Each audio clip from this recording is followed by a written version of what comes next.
He's got all like 2 bagels on 2 fingers on one hand, and then 2 on the other hand, and he's like, It's good, right? huh? It's good, right? You bite it. There you go. Yeah, true. Mm! Yeah, he gets it. Jasper, you want another one over? Oh, that's great. Yes.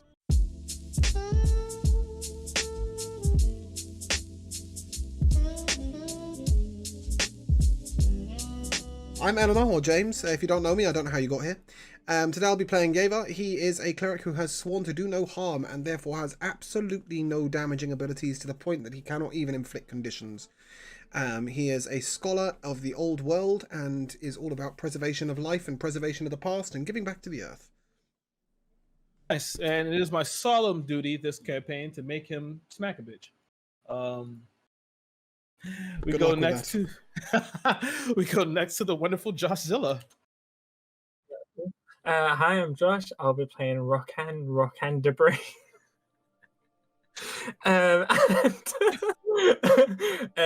He is a newly manifested in a human body spirit, I guess is the simpler term, that has been put on this world to kind of find out what's happened and why people aren't respecting the earth and praying to the old gods and stuff like that. So he's experiencing everything for the first time.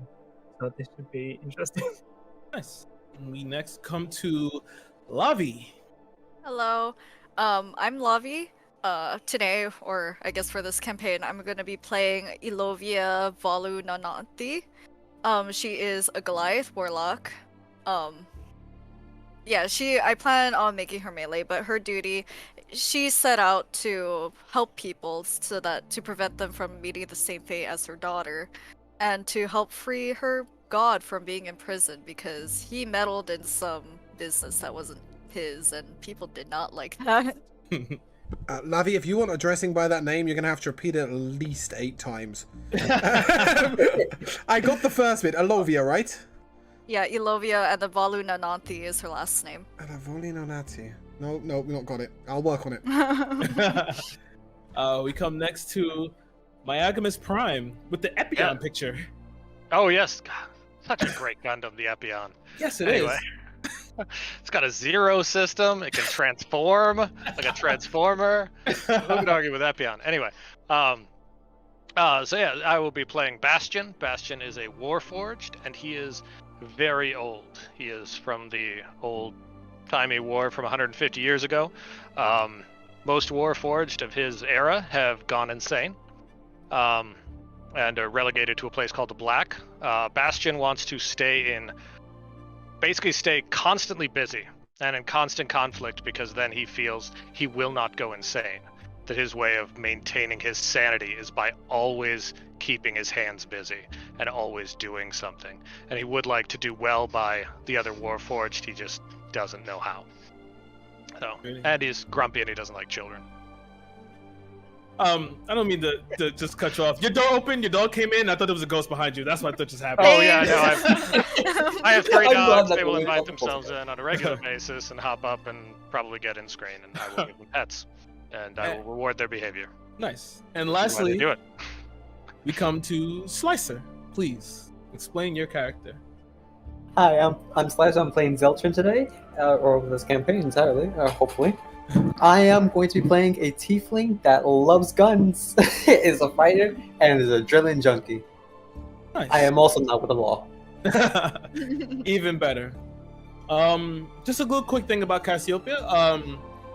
This is a campaign set in a steampunk Victorian era. The reason why I'm kind of dressed like this. I will only do this for the first and the last episode of the campaign. It's too hot in my house for this. So basically, the entire structure of king and kingdoms have fallen, and now we're kind of like in an age of prosperity where magic still exists, but now people who don't cast magic have kind of caught up with what's called arcana tech, using magic and technology blending together. The concept is not new, but it kind of evens the playing field. And with that, I think we're just gonna go ahead and jump in, my friends. Hoorah. Let this replay, and we're gonna get going.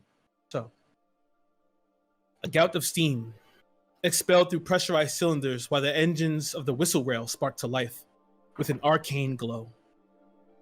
Attendees begin to usher single file passengers through the aisles as each one are handing their tickets, and they begin to place their luggage in the compartments overhead, some under the seats.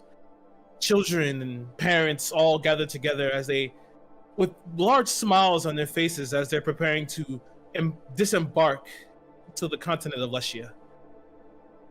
The myriad of footfalls against the plush carpeting forms a near muted symphony as the ringing of a bell resonates, and is quickly followed by the thunderous voice of the conductor. Now seating, last call passengers for Lesia. You see, as on the outside, inside of the whistle rail station, everyone peeks their heads up before another bell rings, and the people begin to rush toward the doors. All of you, as you're all within the crowd, are feeling them push past and begin to almost roll over you. And if you want to get your seats, I need everyone to make acrobatics checks, please. Oh, acrobatics. Oh, I don't have disadvantage. Look at that.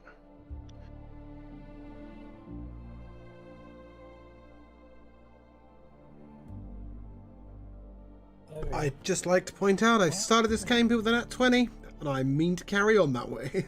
Nice. Oh, You get it? We lost Slicer. My video keep disappearing. Oh, there we go. Oh, I don't know. There we go. Going on camera. That should be fine. Oh, no, Alright. you're fine, you're fine. You just got shunted because Miyago's camera disappeared. I'm still looking for a rock debris. Oh, no, I see it. Sorry.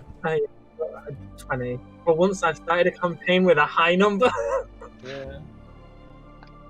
So, as you guys all pass this, you all successfully pass this check. You guys are getting on this train. As you're beginning to push past some of the people, Alright. and trying to force your way into the train itself. It's like it's literally trying to fit just a whole bunch through a singular doorway. As you guys begin to move over, Elovia, you feel something bump your shoulder. As you turn to the left, you see a child hits the floor and she begins to cry. Her mother still seemingly doesn't notice that she's been separated from her child. What do you do in the situation? Well, first I'm gonna bend down. I'm like 7 foot, by the way, so it's a lot of bending down. I was, hey, what's wrong? Are you okay? You see her as she's kind of scraped her knee and she's currently crying. She's closed her eyes and she's gone full wail as you're standing over her. She looks at you and begins to cry even harder. You are surprising to her, unfortunately. I kind of figured. Do I know who her mother is? Give me 1 second. Give me a perception check. 11. 11. The same as your passive perception. So as you take the time to look up, as more people are beginning to push past you, you see one woman inside of the car already, between the window of the train car, and she's seemingly looking around as people are starting to move and start to filter into seats. Alright. Alright, I'm gonna pick up the small child. How old is this child, by the way? She looks about 8 or 9. She's really young. Okay, that's like toddler in Goliath terms. Yeah. I'm gonna pick her up, and then I'm going to just push my way through to the crowd. Give me a strength check.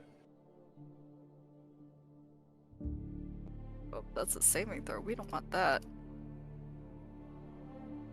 23. 23, more than enough. As you pick up and you hoist her over your shoulder so she gets a high view, you begin to just football push through the people. You've hit a few heads. It's like, oh, what the hell's wrong with you? And they look around, they see you, look up at you, and just, never mind. They begin to turn the way as you just bend down and get yourself into the cart. the actual train car itself kind of topbles a little bit as you step in, but you see that as you begin to walk in now, you kind of bend your head as you're walking in. You see the woman, and she still frantically looks around. She turns towards you. Oh my God, thank you, Sonia. And she comes over and her arm is up. Yep, I'm gonna hand her the child, and I'm gonna say, "You better be more careful." She, thank you. And she cups her as the girl she stops crying, turns towards you with like a small smile, tears still going over her face. But feel good that you've done something nice. She finds her seat, and behind you feel a tap as you feel a tap on your back as one of the attendees shows up in a nice little vest. He has a little hat on. You see he has a whole bunch of tickets in his hand. He looks up. You have a ticket, miss. Do I have a ticket? Oh, you would have a ticket. Okay, you give him the ticket. He looks at you, and you have the hammer over your back, right? Yeah. Yeah. So he looks at you. I'm sorry, miss. You're gonna have to go to the back with that. It's a little bit too big for these cars here. For these seating area. In the back, we have a nice. It's a bit of a wall because you guys are in the last car. It's like if you go to the back, you can set it against the wall. All right. Cool. As you begin to walk back, you see that there's someone else already sitting here. A tiefling currently, as he's currently dressed. Slicer, can you describe to me what Zeltrin looks like?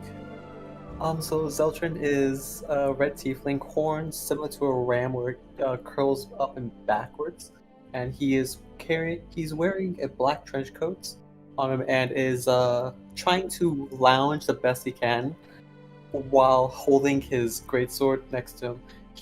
His eyes are black, and that seems about it. Yeah.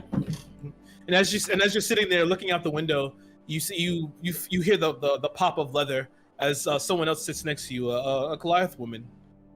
Alovia, please describe what you look like. My skin is pretty dark. It's like a very dark gray. My markings that Goliaths typically have over my face and my arms, that's a lighter gray. My eyes are blue. I stand at 7'8", 300 pounds, very hefty, very strong. Brick house. Yeah. I'm wearing a very unusual attire for a Goliath. It's a tiered dress, a high-low tiered dress. Nice. As you sit there, you begin to pop in. You hear a little bit of a commotion coming from more of the center of the car, as you see this woman standing up and looking down at this Warforged. She begins to look down. You can see Bastion. You can see on her face she's a little perturbed. She's tried to hide it, and when you sat down next to her, you can see that she herself was trying to just keep it all together. But Bastion, please explain to us what you look like. He is 6'5". He is 295 pounds of steel and wood and stone. He wears a crimson toga, that, because he doesn't really need to cover anything. And he has red eyes, but not like a menacing, glowy way as much as he can. And everything on him his exterior is dented, it's worn, but it's polished.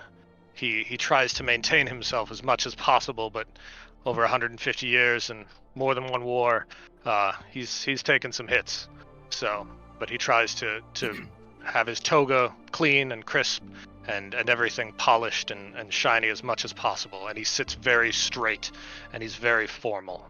Nice. In his countenance. As you sit there, the paragon of etiquette. The lady, you can see the lady is next to her. She has like a little slight tremble as the attendee comes over. Miss, this is a problem. I can't. Can I have another seat? Or and the attendee looks at you, and you look at the attendee's face. Give me an insight check, please.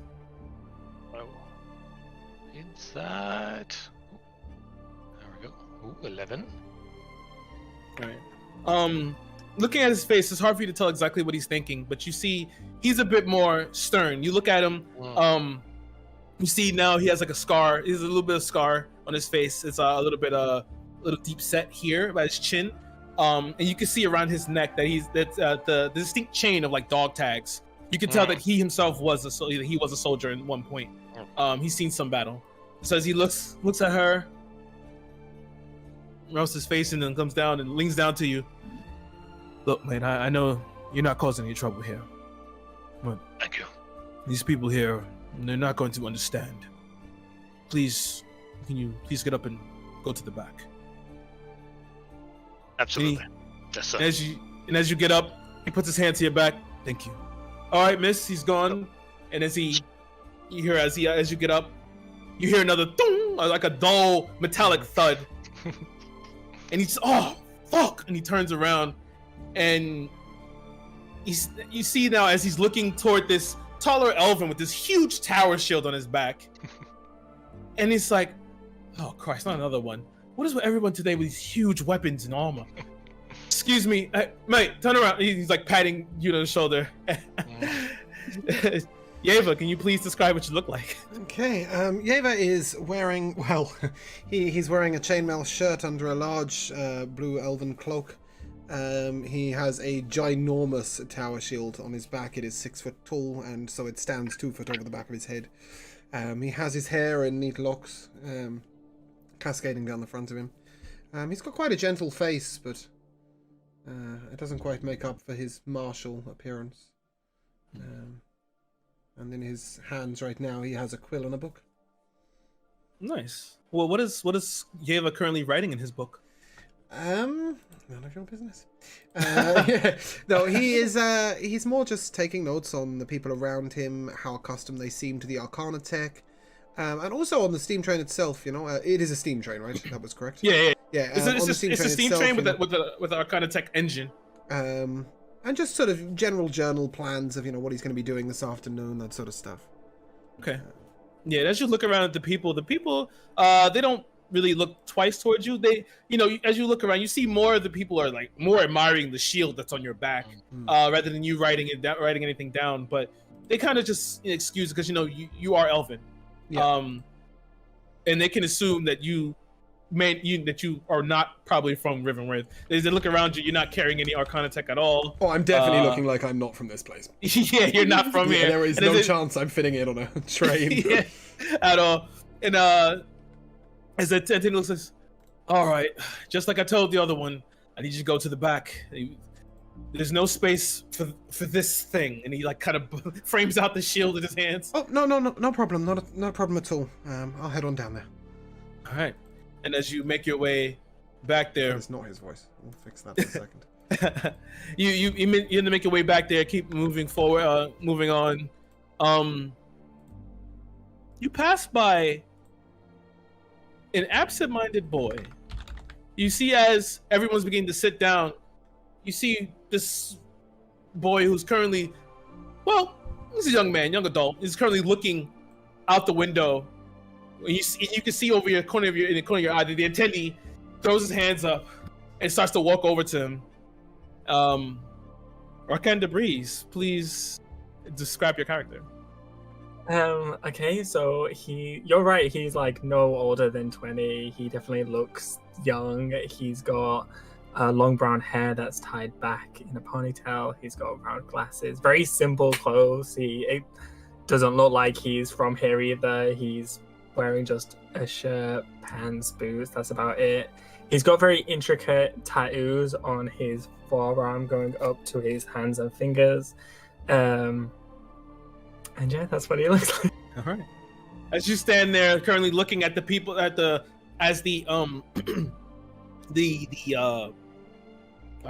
station begins to clear out, and this train is almost completely filled. You see some attendees that are walking around currently checking the train as they're beginning to do hand symbols and signs as they're beginning to move out. You hear another tss, as a brief like vat of smoke begins to come out. The steam begins to push past the windows, and you feel a hand touches your shoulder, you see another dressed to the nines elf pass by you. Rakan, someone the attendee puts his hand on your shoulder as he just, all right. There's no more seats. Just make your way to the back. Sit down, because we're about to take off. He stands up, kind of looks him up and down, very confused, and then quietly just saunters off to the back. He just, no one speaks English. No one speaks common. No one understands me. All right. He's watching. You see as he stands there, waits for Yeva and yourself to finally get to the back. As you all now sit amongst each other, you feel the train. You hear another yell as like, "All right, let's go!" As the train itself begins to lurch forward, and you hear the rhythmic sounds of the wheel sets begin to begin to roll off as the world begins to pass by. Moving forward, as the wheel sets to screech to life, and the entirety of the train begins to move forward faster and faster. You see, it's almost as a lullaby to some of the people. As you begin to, Yeva yourself, or whoever's actually either looking outside or maybe looking in the car, you can see the people as their faces are set with wide smiles, and some begin to, children begin to fall asleep quite fast. And as the train itself begins to ascend outward of the station, you see what Athea has to offer. The sun itself begins to pour into the train car as some of the people begin to shield their eyes, beginning to look over the cityscape. And you see on their face, this will be fun. Everyone give me just an insight check, please. Ooh. Look at that. Natural 20. Nice. 21. Nice. Okay, maybe not Rakan and maybe not Lovia. Zelchin, okay. As you guys begin to look over the people, you see their faces. You see what they see in this world. They see an age of equality, an age of ingenuity, and more importantly, an age of opportunity. When we're no longer the noblemen have their feet on their necks. We're no longer that magicians rule. Everyone is almost equal at some level. And this is what they've decided to leave the city for and head toward Rivermouth, where you guys are heading, the capital of Athea. It is the site where the world has seemingly put all its faith into. And although that is their story, however, for the others, such as though this story embodies, for you all seek something else entirely. And as the world begins to continue past you by, you're looking through, you're watching as the city turns to the ocean. You can see seagulls passing by. You can see it glinting off the water. You are, oh my goodness, no, don't do this to me. I've got this. You have got this. I've got this. As you all are sitting, waiting for the train to end. Damn you. There we go. You all hear another pop of leather as someone sits next to you. You see now before you a man with like this almost white hair and a top hat and a feather coiffed to the outside. He has a nice pleated shirt and a gem in the center. He's wearing a three-piece suit. He has a cane as he walks. You see he strides forward and sits down and puts the cane down. And he waits for all of you to meet his gaze. As like he has like a bang that kind of covers his eye. But you can see he has like this wide set smile. And he looks, well, hello, fellow travelers. Might I introduce myself? My name, he takes his hat off as his hair kind of folds out, is Sebastian Laroche. At your service. It's a pleasure to meet you.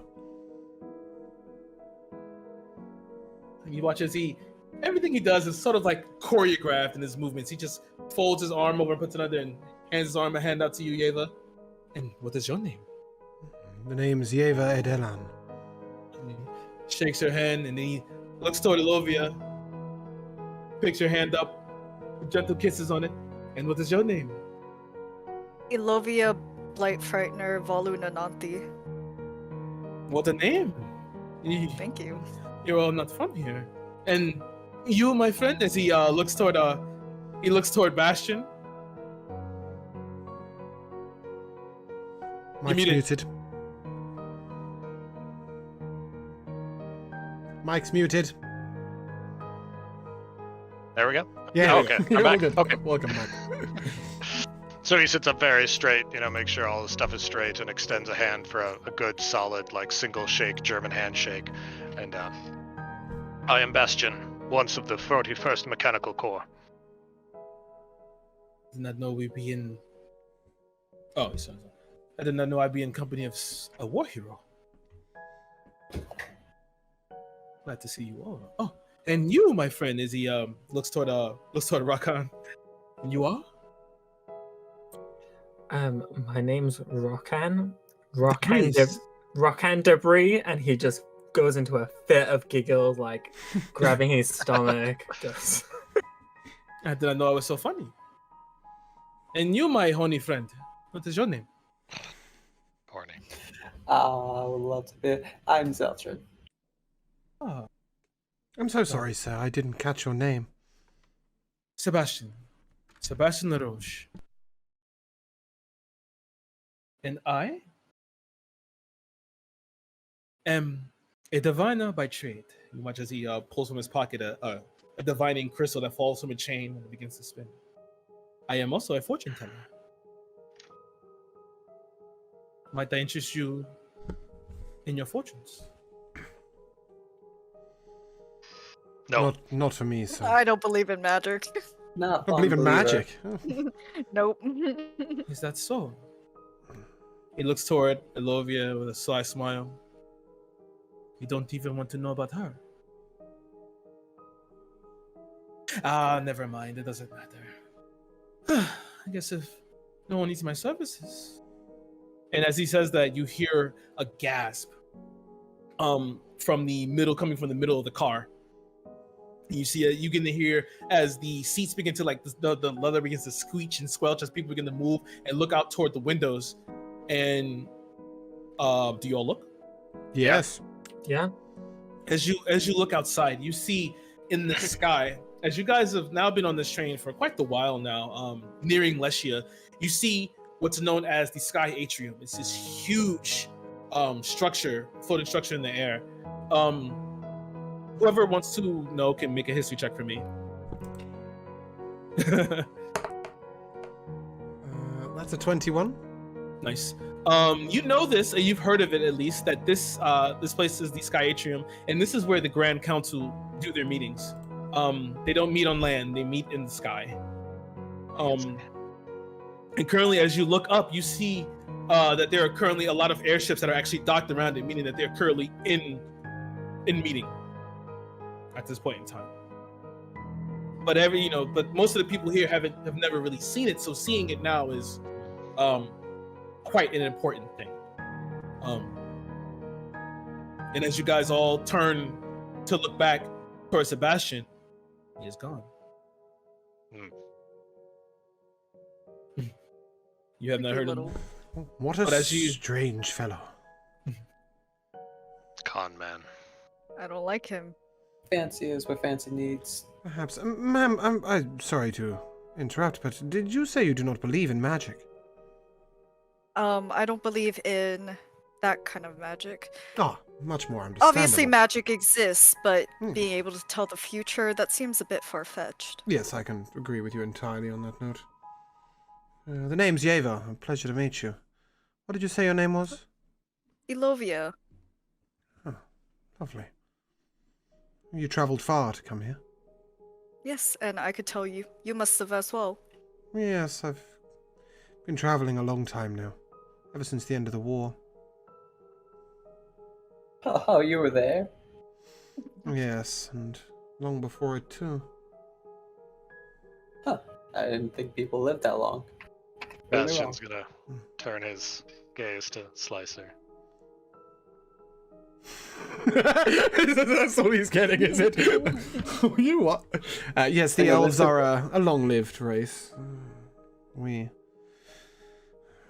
look back to the old times, to the old gods, to the old ways, and sometimes it is frightening to see the world move forward so fast. Find that moving fast is a good thing. I don't know about you, now everyone's for it, but it does save a life or two. Sometimes, and sometimes it destroys beautiful scenery, old forests, or the earth itself. The world forgets to give back to it these days. You sound like a hippie. Thank you. I try. I'm gonna walk up to Bastion and kind of prod him with my quarterstaff. What is it? It's not squishy like people are. It's hard, like a rock. I like it. You want rocks, babe? I gotta kind of look at him quizzically and. Have you never seen my kind before? Oh shit, what the hell is that? No, well, I've never seen any kind of anything, but you're not people. But you talk. But you're hard. I am both hard and people. That doesn't sound right. That's something to drink too. We were built. We were not born. But people we are. Okay, anyway. And then he's gonna go and sit back down. Should get some manners, young man. That's a war hero there. What's a war hero? Somebody who fought for his people, for his beliefs, or the beliefs of those who created him. And what did he do? I didn't die for my country. But I made sure the other men died for theirs. You're a hero for killing other people? I'm not a hero. They've called me such. Well, you, old man, you said he's a hero. Heroes kill other people? Sometimes. But I more think he's a hero because of the fact he's continued after the war, not because of what he did in the war. The lot of his kind have ended up causing trouble, losing their minds, losing their presence, and he is one that has not, and that is worthy. He has preserved goodness and life within himself. Everything comes to an end, though. That's the circle. You mentioned before that he was hard. He's not necessarily human, so his end will probably not come for a long, long time. Who knows? He probably will outlive here. Plenty of violent ends might await me. Out of character, I'm really sorry that Miyago's first things we've called his character is a hard circle.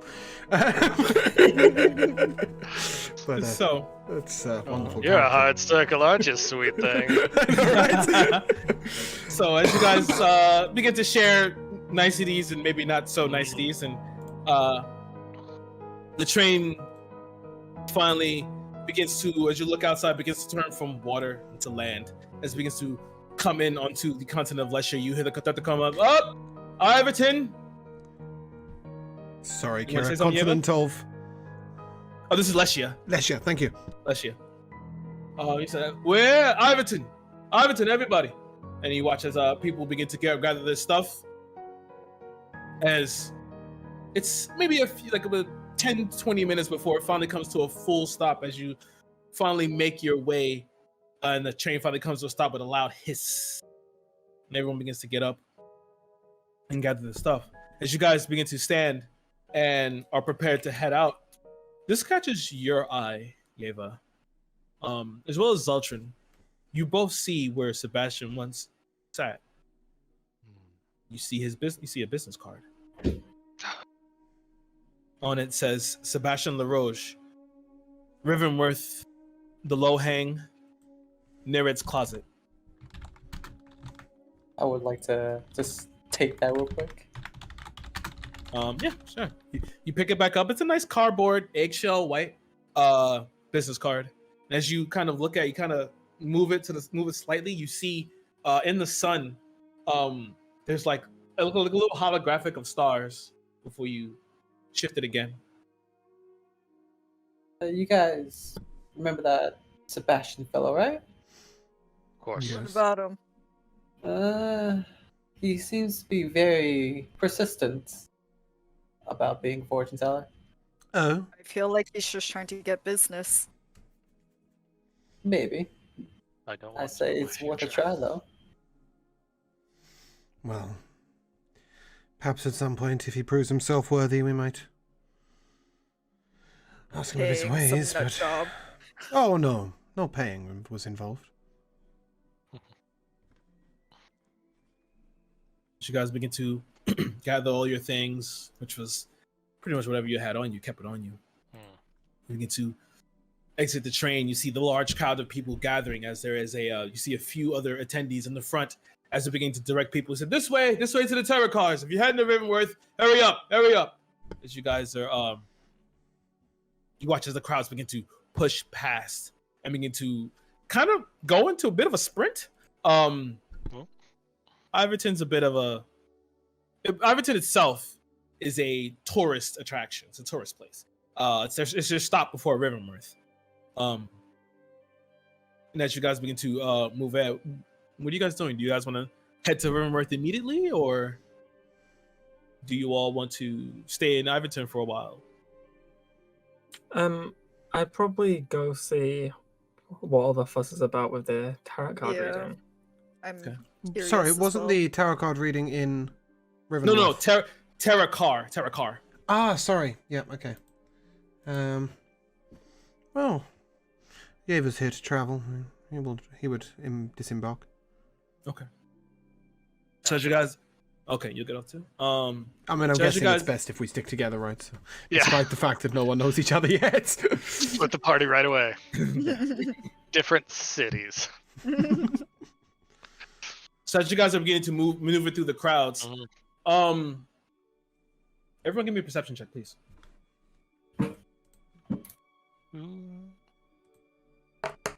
Ooh, nice, solid natural 1 for a 4. Good. Okay. So as you guys are beginning to head through the crowds, there's the terror car, heading to the terror car. You see a whole bunch of people that are beginning to stand, that are standing in lines. And you see now what the terror cars are. They're like these huge buses. As people are beginning to line into them and fill up, and you can see that there's only a few that are left. But you see people are beginning to get inside and buy and get in to purchase their tickets. Are you guys getting in line? Yeah. Yes, this is some Arcana tech worth exploring, I think. Slightly frightening the curious. size of them, no?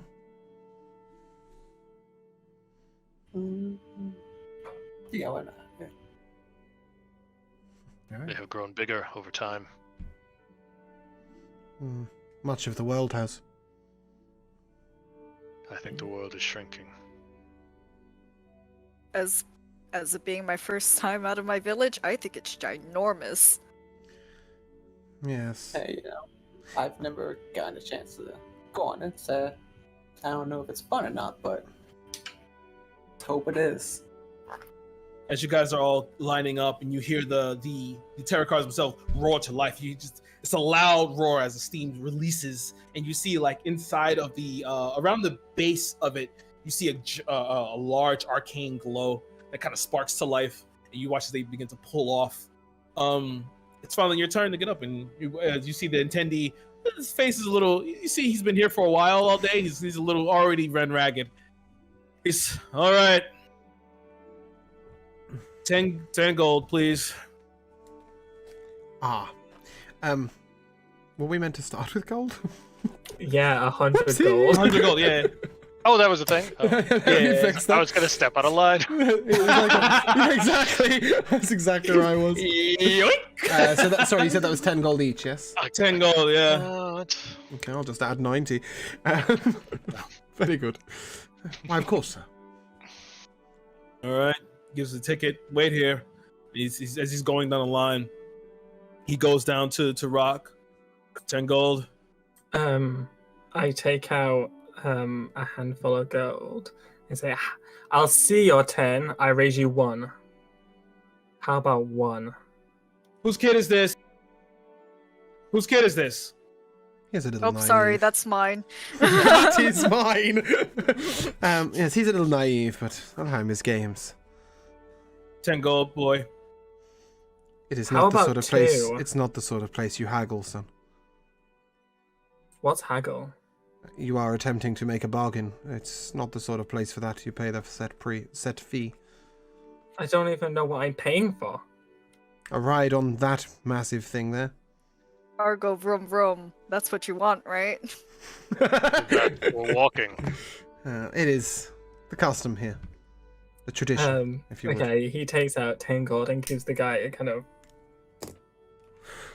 Thank you. He walks into Alovia, just 10 gold, please. She's Nice just touch. gonna give him the gold. Thank you. As he walks up to Bastion next. 10 gold. Yep, I'll give him my 10 gold. All right, thank you. He walks up to Zeltrin. Zeltrin, as you reach to find where your gold is, you see that the pouch is missing. Huh. 10 gold.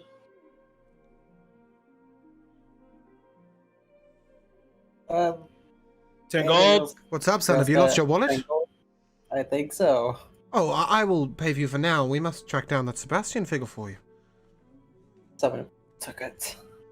Awful, awful. Pickpockets all over these trains. Terrible place. With that, I will retrieve the 10 gold and hand it over. All right. Not worth missing a ride on these. Besides, you said it might be fun. And you Rockan, are give me curious. a perception check. Rockan, give me a perception check. As he takes the 10 gold. That's 15.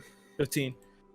Sitting there, you get to look. You get a slight ting in your peripheral as you see over in the crowd.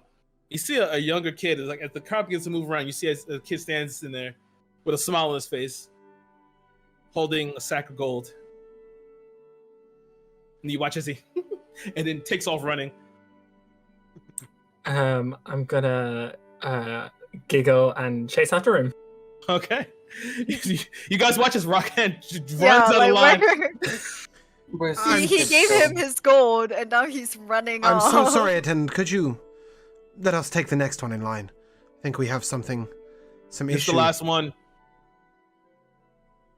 I don't have time for this. He walks up, dumps all the gold in your hand. Let's go. And then Okay. watches it seals up and it begins to pull off. I think he might have seen your wallet, young tiefling. Perhaps we should Wait, chase him down. I would like to prepare my gun. That's not good. Loading. I would like to chase after Rockan. Yes. Mhm. Like push my way through the crowd if there is a crowd. Okay. If everyone's chasing Rockan, please give me athletic checks, please. Hell yeah. Because as you're running through, there's people still Oh, maneuvering no. by. Although my athletics check is terrible, it's fair to say that I've probably removed my shield from my back and have got it in front of me. So I'm kind of clearing people as I go, you know. Oh, if that's the case, roll me with advantage. I just give you. Okay, I gave you a nat 20 strength check. You're gonna use your shield as a cow catcher. Yeah. Advantage is a not wedge, particularly right a helpful. hole. It's an 11. But I got the nat 20 strength on shoving some bitches. I have a +7 in athletics and I failed it. You got a 9? Ooh. As you guys begin to push through, Yeah, I got a +4 and mine was garbage. yeah, unfortunately, Bastion, you take the time as Yeva Not pushes that through. much of a hurry.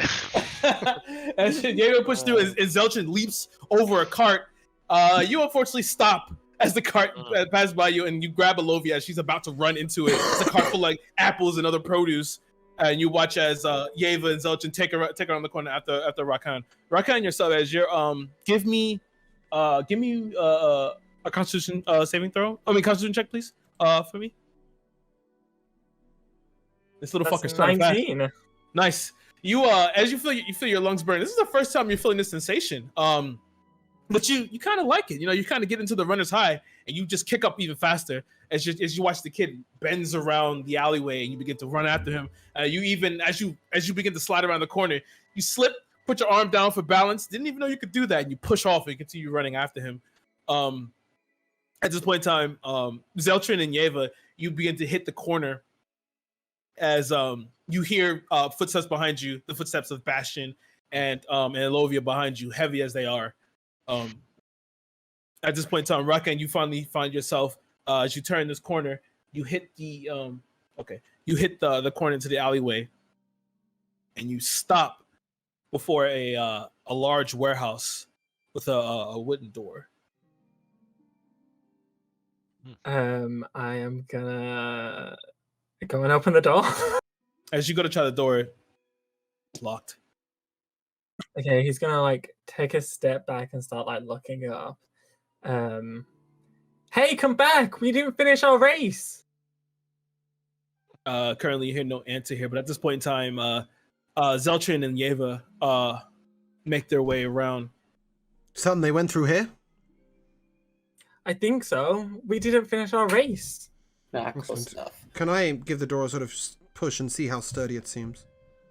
Sturdy. The story, like, you're kind of surprised by the wood that's here. That you're pushing against. It's pretty sturdy. This is really well constructed. Any windows nearby? As you look around, strangely, there's no windows, and you wonder, like, what kind of place is this where there's no windows to a warehouse? It's like a purposely closed off building. Okay. Is this door locked?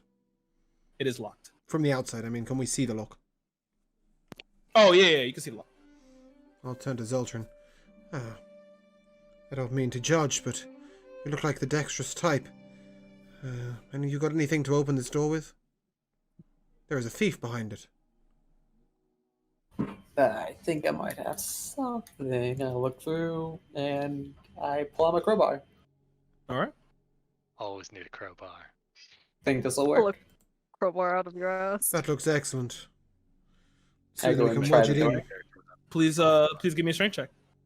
I would be assisting him with his slight frame to really give it a proper pull. So you can either take it with advantage or give it to the person who has the highest.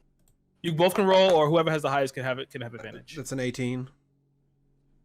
Okay, yeah, more than Yeah, enough. I got a 12. You got a 20? 12.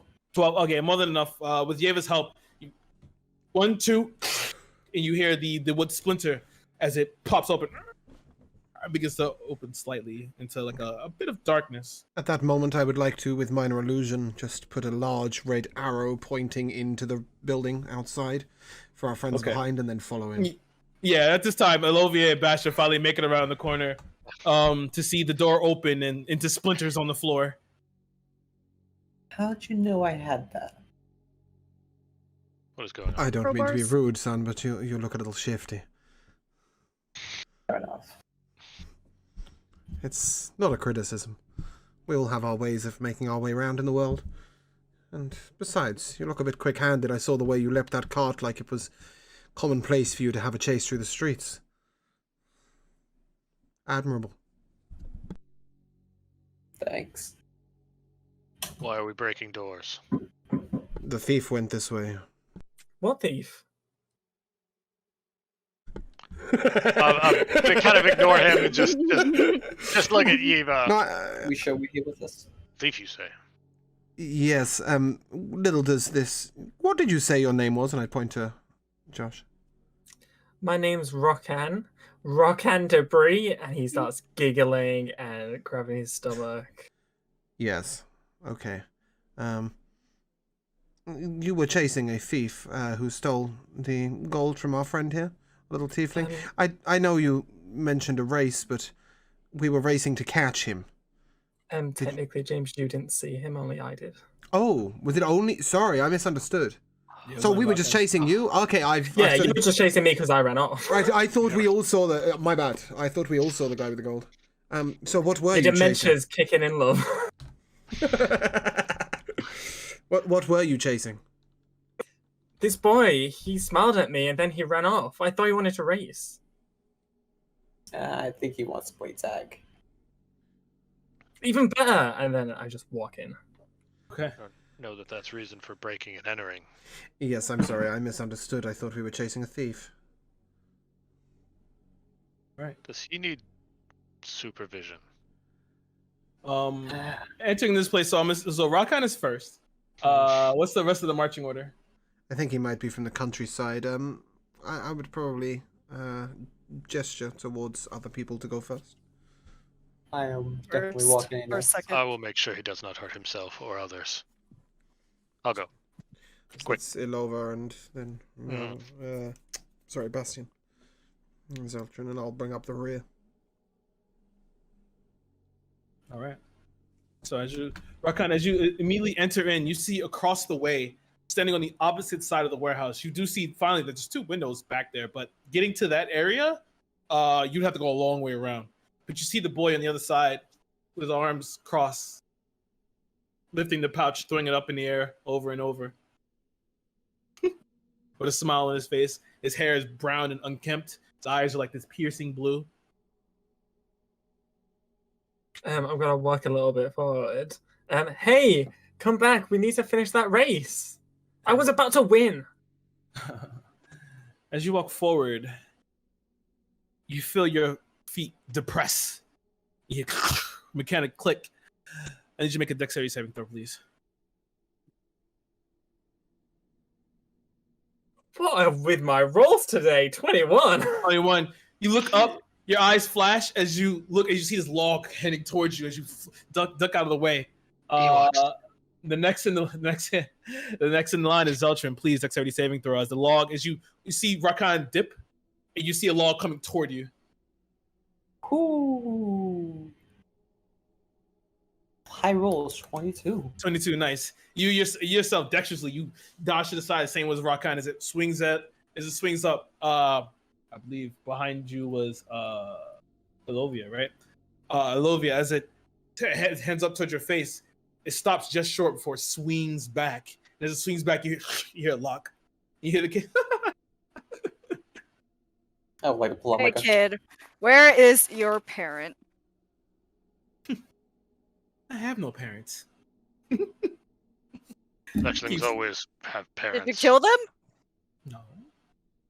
Fucking looks like it. Stop acting like this. My parents left a long time ago. What can I say? If you want your coin purse back, gotta catch me. And then without missing a beat, I'm gonna go chase after him. As you run, forward, as you start to run, give me a perception check. Everyone, give me perception checks. Actually. Ooh. A 20. Nice. Not one. Ooh. I think Lavi's got my dice. What was yours, Yeva? What was 15. yours? 15. Zeltrin? 13. 13. All right. Everyone except Elovia. You watch as Rakan steps forward, and you guys see, even Rakan sees the glint on the sides of the walls as these crossbow bolts come shooting out. As they come shooting out, you all tend to dodge. As Elovia, instead of dodging, looks and catches it. Even though it did manage to kind of cut her hand, you take 2 points of piercing damage. You watch as the kid kind of, you guys aren't too bad. Sorry about that, lady. Come on. And you see him watch him step back slightly. I'm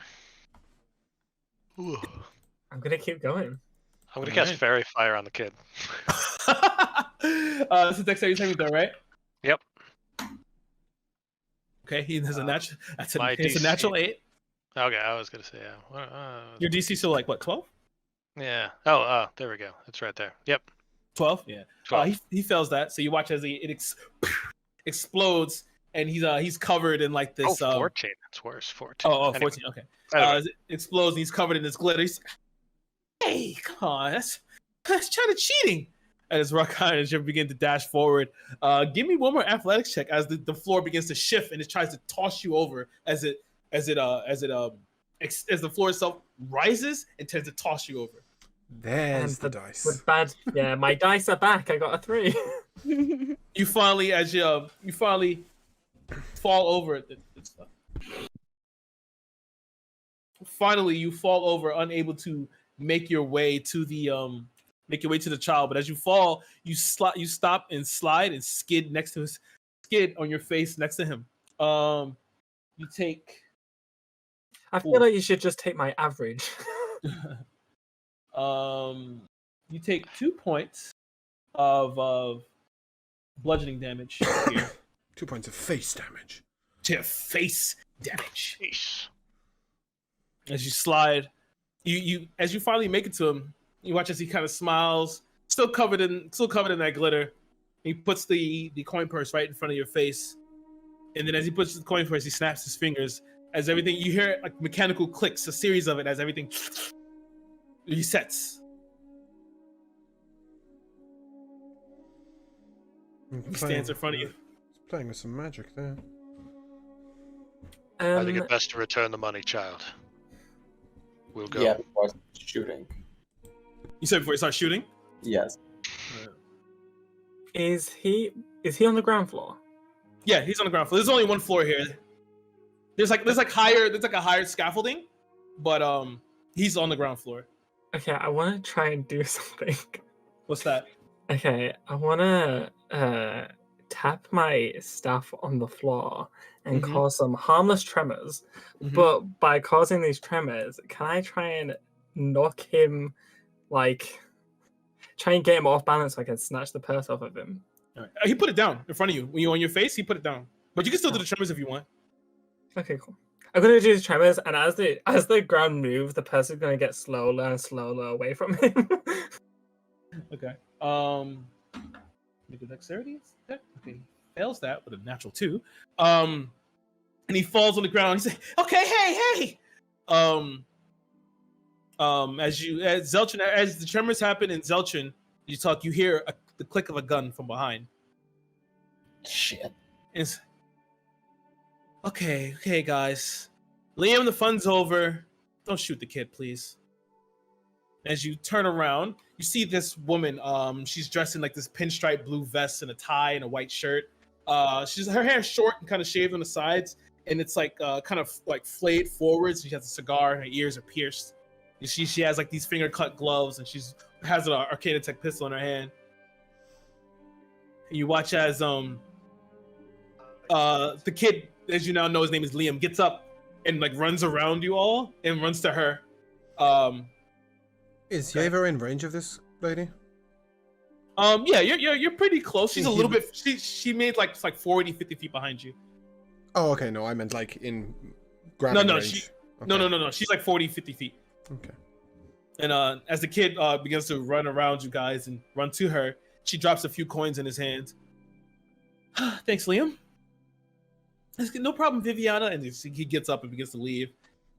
She looks at all of you. Sorry about that. I just had to make sure that you guys actually had skills. I know that's not a proper way of doing things, but I just wanted to. You guys didn't look like normal tourists, so I figured. Be that as it may, didn't turn up for games. What gave us away? Well, your hammer there, and you're walking around with this Warforged. Hey, that's discrimination. Not at all. I love Warforged. And he looks towards Zutch, and you have this customer here who's packing heat and a great sword. Is this Viviana speaking? Yeah. This is Viviana, yeah. Okay. And then you have this gentleman here with a large tower shield, and then you have the one back there who can cause the ground to shake. So hey. I'm gonna skip. I'm gonna skip over. Oh, with the coin purse in hand. All right, and real quick, you'll see this is what if you can see it. This is what Viviana looks like. Where is this?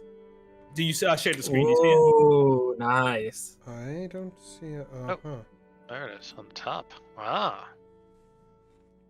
Fancy. She was pretty cool. Mm-hmm. And she's, as you run over with the coin purse, well, she's like, yeah, that belongs to him. Sorry about that. But let me make it up to you. Let's go to the Whistling Cafe and Inn, and I'll get you guys some dinner, and we can talk.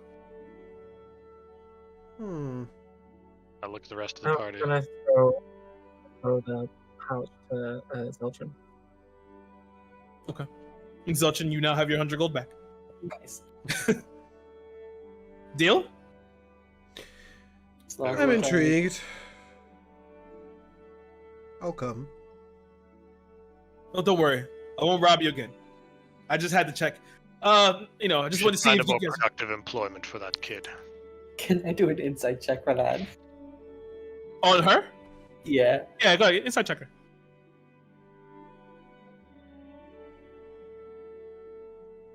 $15. She's only up and up. You, with your inside check with the 15, you see as you look at her, you see on her left side there's a badge. She has a small badge. It has like a symbol of a city, and you see like a cog behind it. And she looks at you. Let me just double check. She looks at you, clocking her. You just don't worry. I belong to a detective agency, and well, with everything that's going on in Rivenworth, which I'll talk to you over dinner about, I have need of services of people like you. And Interesting recruitment system for a detective agency. What do you mean to sure solve crime, not cause it? Yeah, but this is used to be my home, and Liam's a good kid. I just had to make sure. Well, just be glad. What if didn't we preempt died? You wouldn't die. Then here. what? Liam That does was a this very every day. large log. Liam deals with this every day. You shouldn't. If you died, well then I guess I have to look for somebody else. Again, aren't you supposed to be solving crime, not making it? I see no crime here. What if one of us died? That would be a crime. That would be murder. I believe that would Semantics. fall manslaughter at the least. Trust me, young. Trust me. If you had fallen, I would have helped you out. All right. I know you're hungry. That I am. Famished. All right. All that size. The wolf was just looking really curious. That's a construct joke. I like those. Go. I have learned your humor. As she begins to lead you through the town, you see the town's kind of quieted down. It's now like the sky itself is now a nuclear backdrop. The orange in the sky.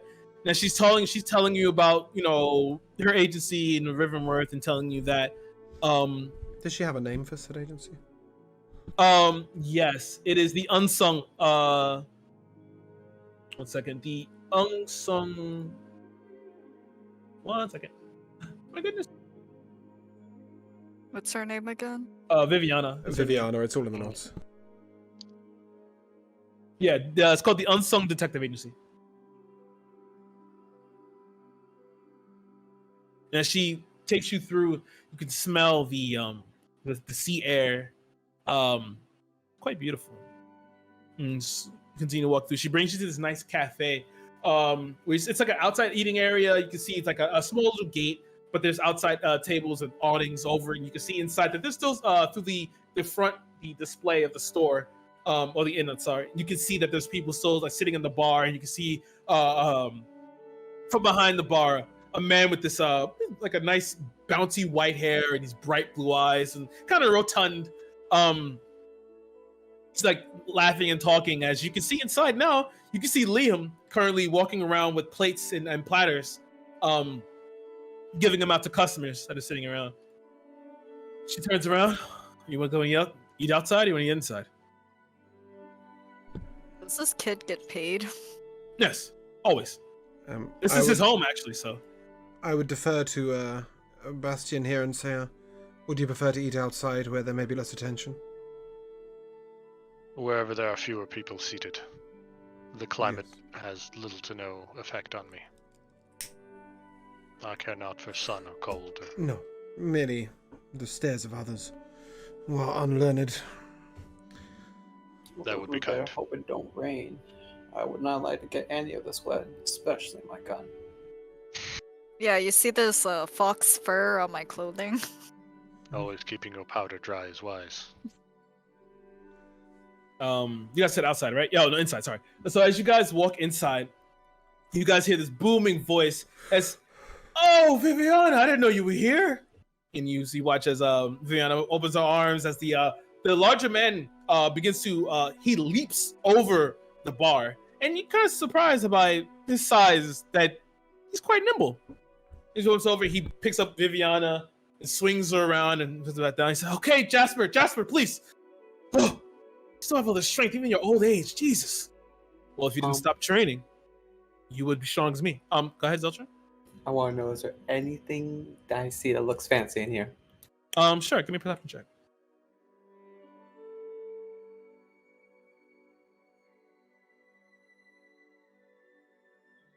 13.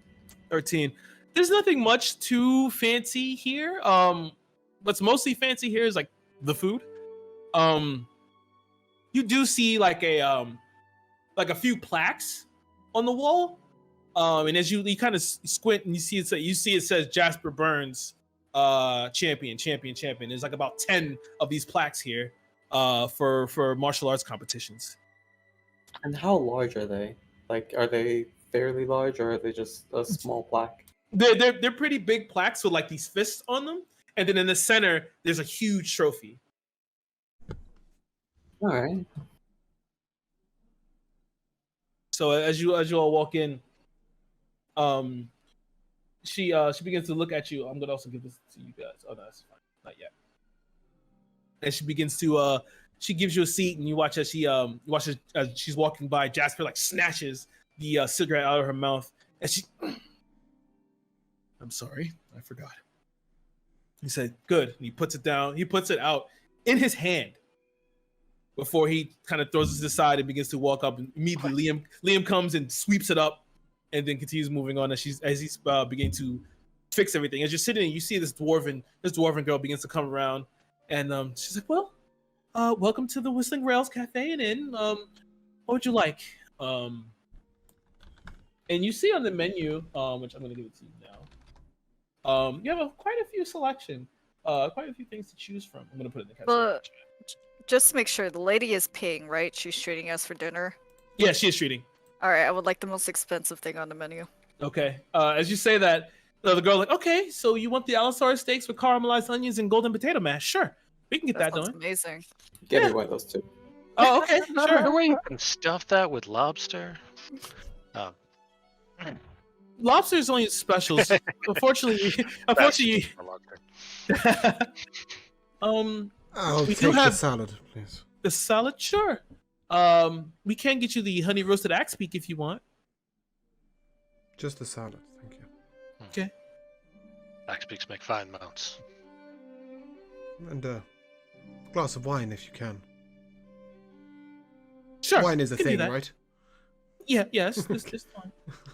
I was not asking her, I was asking you. Oh, yeah, Wine and stuff's a thing, yeah? People still get nice and slappy. Don't worry. Cool. Sloppy. And she looks over to Rock and you. I'll have 4 bagels. Bagel. You sure? And she looks at you, kind of like touches your arms. You're kind of skin and bones. You sure? 4 bagels. No. Okay. Arbthop flesh bags run.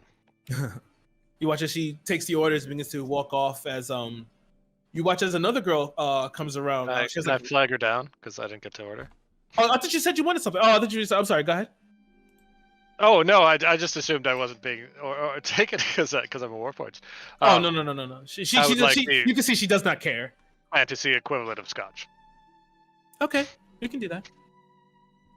And you watch as she walks off, and you see she whispers into this girl's ear. You see another one. She has like long black hair, these bright blue eyes, and it's just bronze skin human. She nods, and then like kind of pirouettes and turns around and goes to the bar as she begins to talk to the person you know as Jasper Burns. And Viviana sits down, with her hands clasped as she begins to look at you all, and like almost out of habit, she begins to reach down and begin to pull another cigarette. And she looks to the left, and Jasper is already looking at her. She's okay. Well, I guess we'll wait to eat before we get to do it. We get to talking business. And don't worry about getting to Rivenworth. I can take you. That would be convenient. I was hoping so. At this point, I would like to just share out the gold that I was dumped back on by the Terakars, so it was 10 gold for each of you. She looks like, I'm sorry about that. Speaking of which, would you like to leave tonight or in the morning? You need to. Why did you want to talk to us first of all? Well, the sooner the better, but my partner's missing. Is that why you're gonna take us to Rivenworth? Yes. When I take you there, I want to give you all the case files I have. He went out searching for something, and well, he's left a weird note. As she takes it out of his pocket and she slides it over.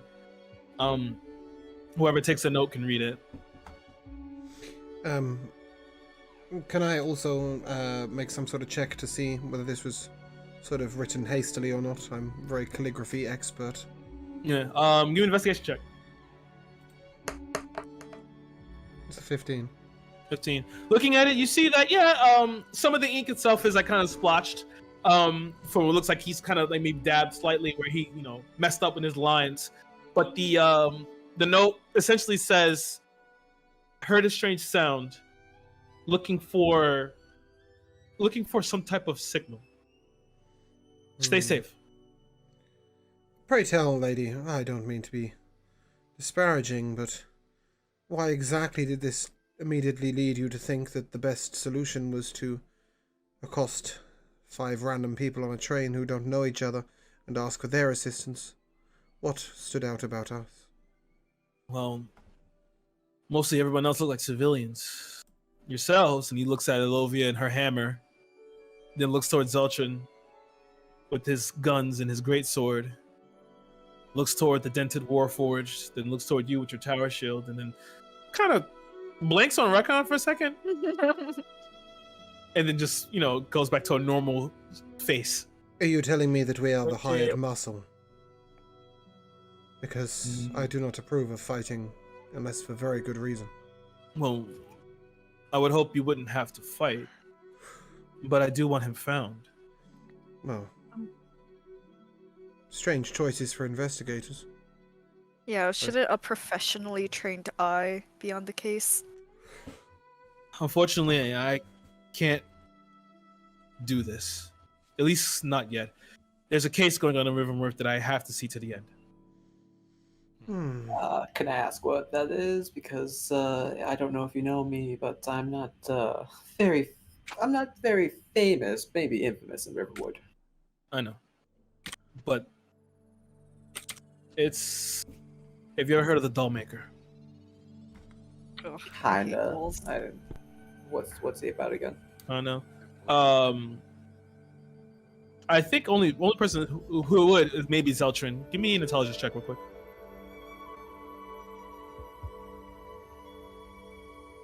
Oh no! Okay, let's go. Come on, have you heard of the Batman villain? 5. No, as he she looks at you for a second.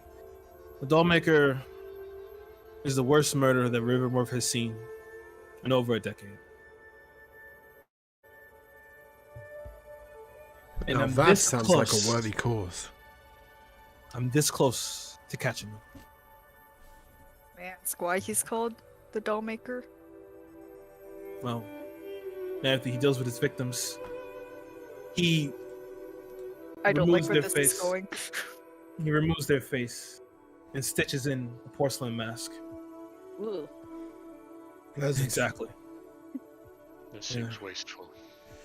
And through all the case notes that Jethro has given me, Touche. he was so close, and to just drop it, he would never do that. So he's in trouble. So what you're saying is, out of everyone in Riverworth to cause problems, that is what causes it? Do you have a better idea, or do you not? Don't you want to feel safe at night?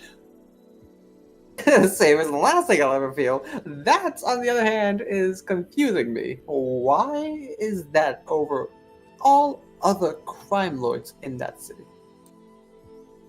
I don't know, man. It's kind of disturbing, don't you think? I think that the lady was telling us that the number of bodies is the big problem, Precisely.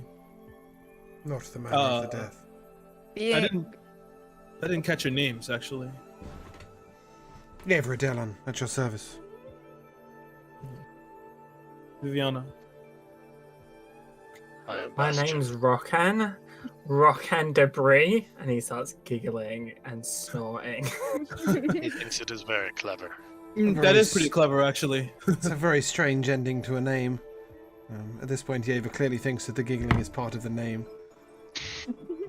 Wait, you guys are laughing at his name? That's not very nice. You don't get it? No. Rock and debris, and he uses rock-based magic. Well, at least he can move the ground move, so I assume that's where he got it from. Okay. I went ahead when I seen that before. None of your names make sense to me. And she looks toward Bastion and Lovia. And you two?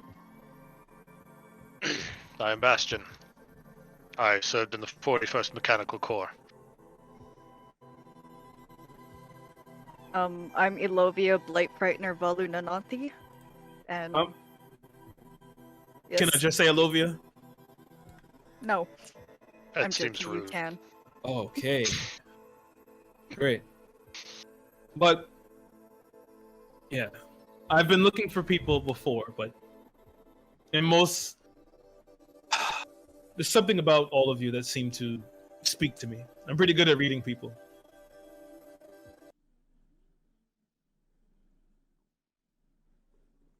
That's right, Karen. Oh. I'm fixing I'm pretty good at reading people. I'm very emotive.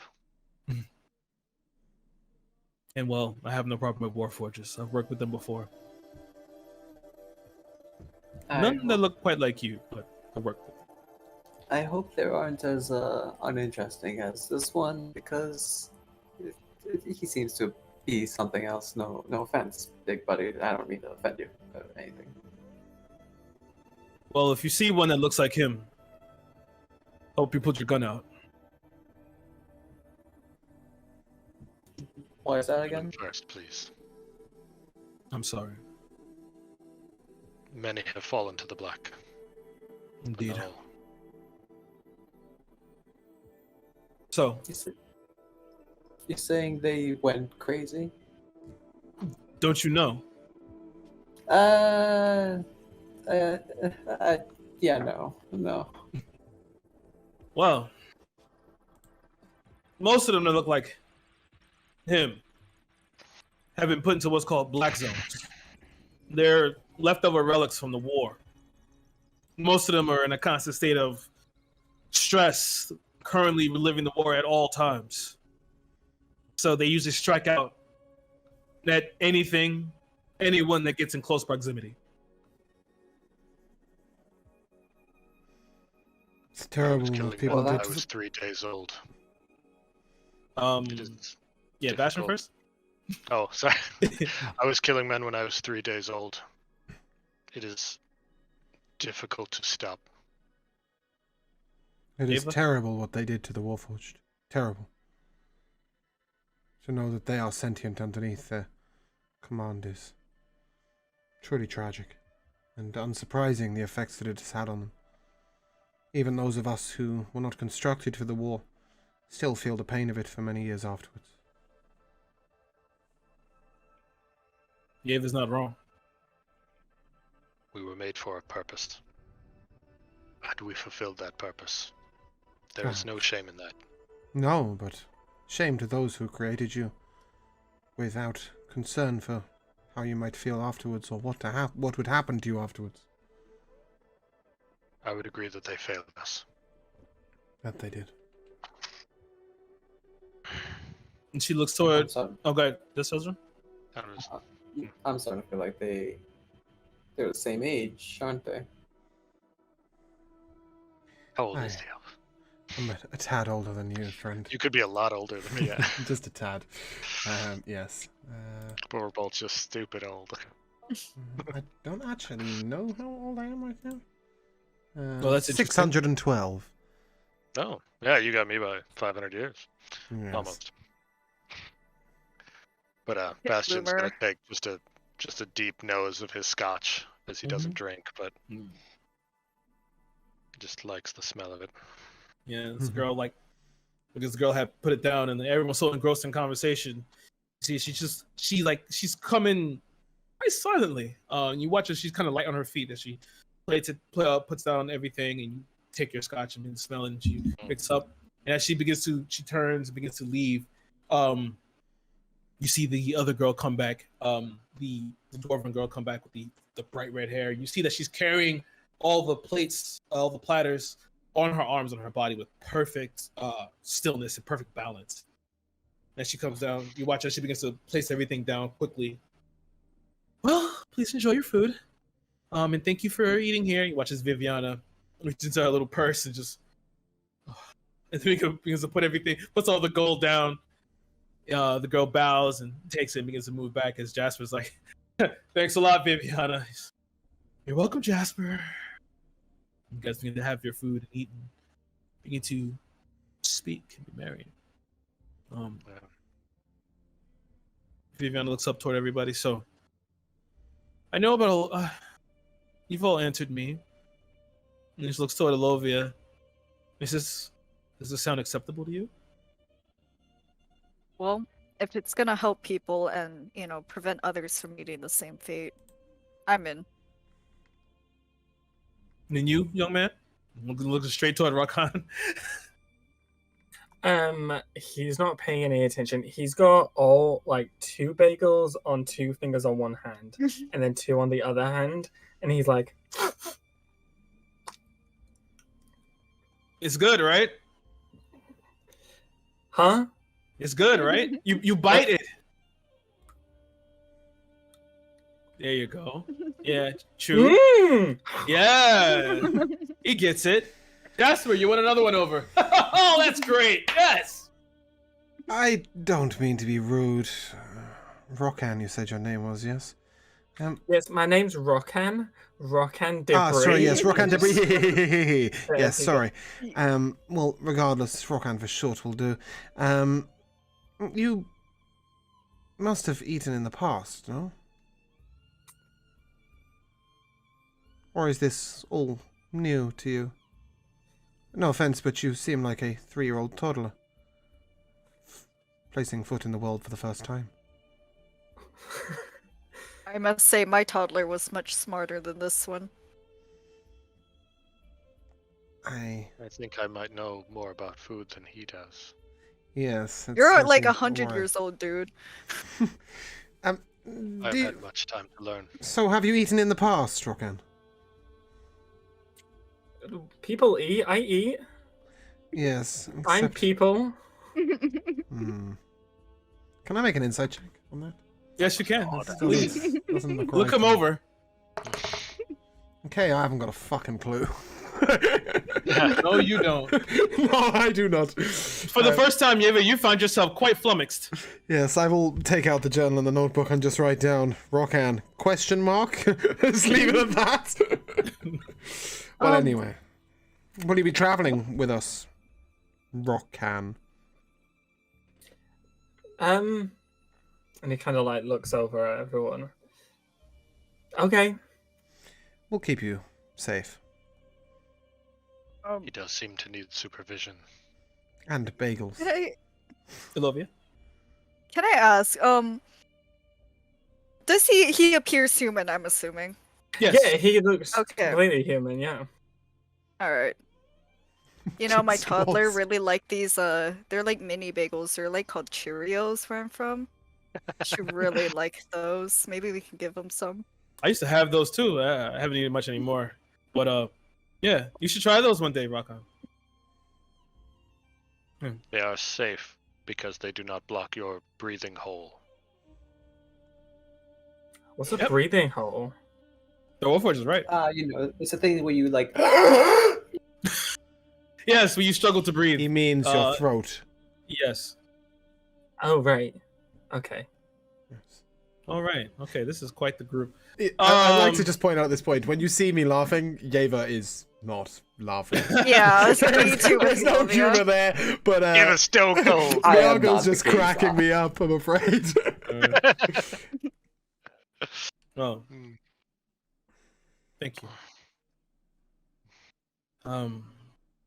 So, and as everyone begins to finish their food and everything, she looks towards you all and like, shall we go? Go? I thought we were talking about staying the night. You want to stay? Yeah, well- you want to You stay in are- Everton? You are Okay, in a hurry? It matters not. Kind of. First of all, why don't you give us a rundown? You told us why you want us to investigate this, but do you have a plan as to how we should go about it? You watch as she looks at you for a second, and then she pulls out this small little you see it's like a rip of clothing, and then she gives you this rip of clothing. She sets it down. You watch as she closes her eyes, begins to focus on it. You watch as this arcane energy begins to flow over it. In her eyes, they flash white as if she's gone blind. Before she looks up, oh, every time I do that, it's so weird. This belonged to Jethro, and it's a short range for me. I've always been able to do this since I was young. Jasper can attest to it, and watch Jasper just. It's a short range, but I can usually see. If I really focus, I can see where people are. And when I focus on this, I can tell he's still on Lesia. But for him to leave and to not contact at all, not send anything, is really unlike him. So I can only assume that he's in trouble. And with the Dollmaker going crazy in Rivermouth, I can't leave Rivermouth for too long. The reason why I'm in a hurry.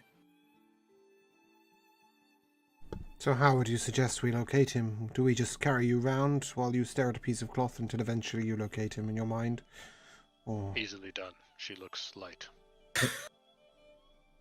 I love it. Toddler probably weighs as much as you do. Yeah, Okay. We'll take turns. But still, did you have a plan of action for us? Every time I look here, I begin to see this gorge. And the only gorge that I know that's in Lesia is near a black zone. Excellent, we'll fit right in. That is troubling, but doable. Near a black zone is not in a black zone. This much is true.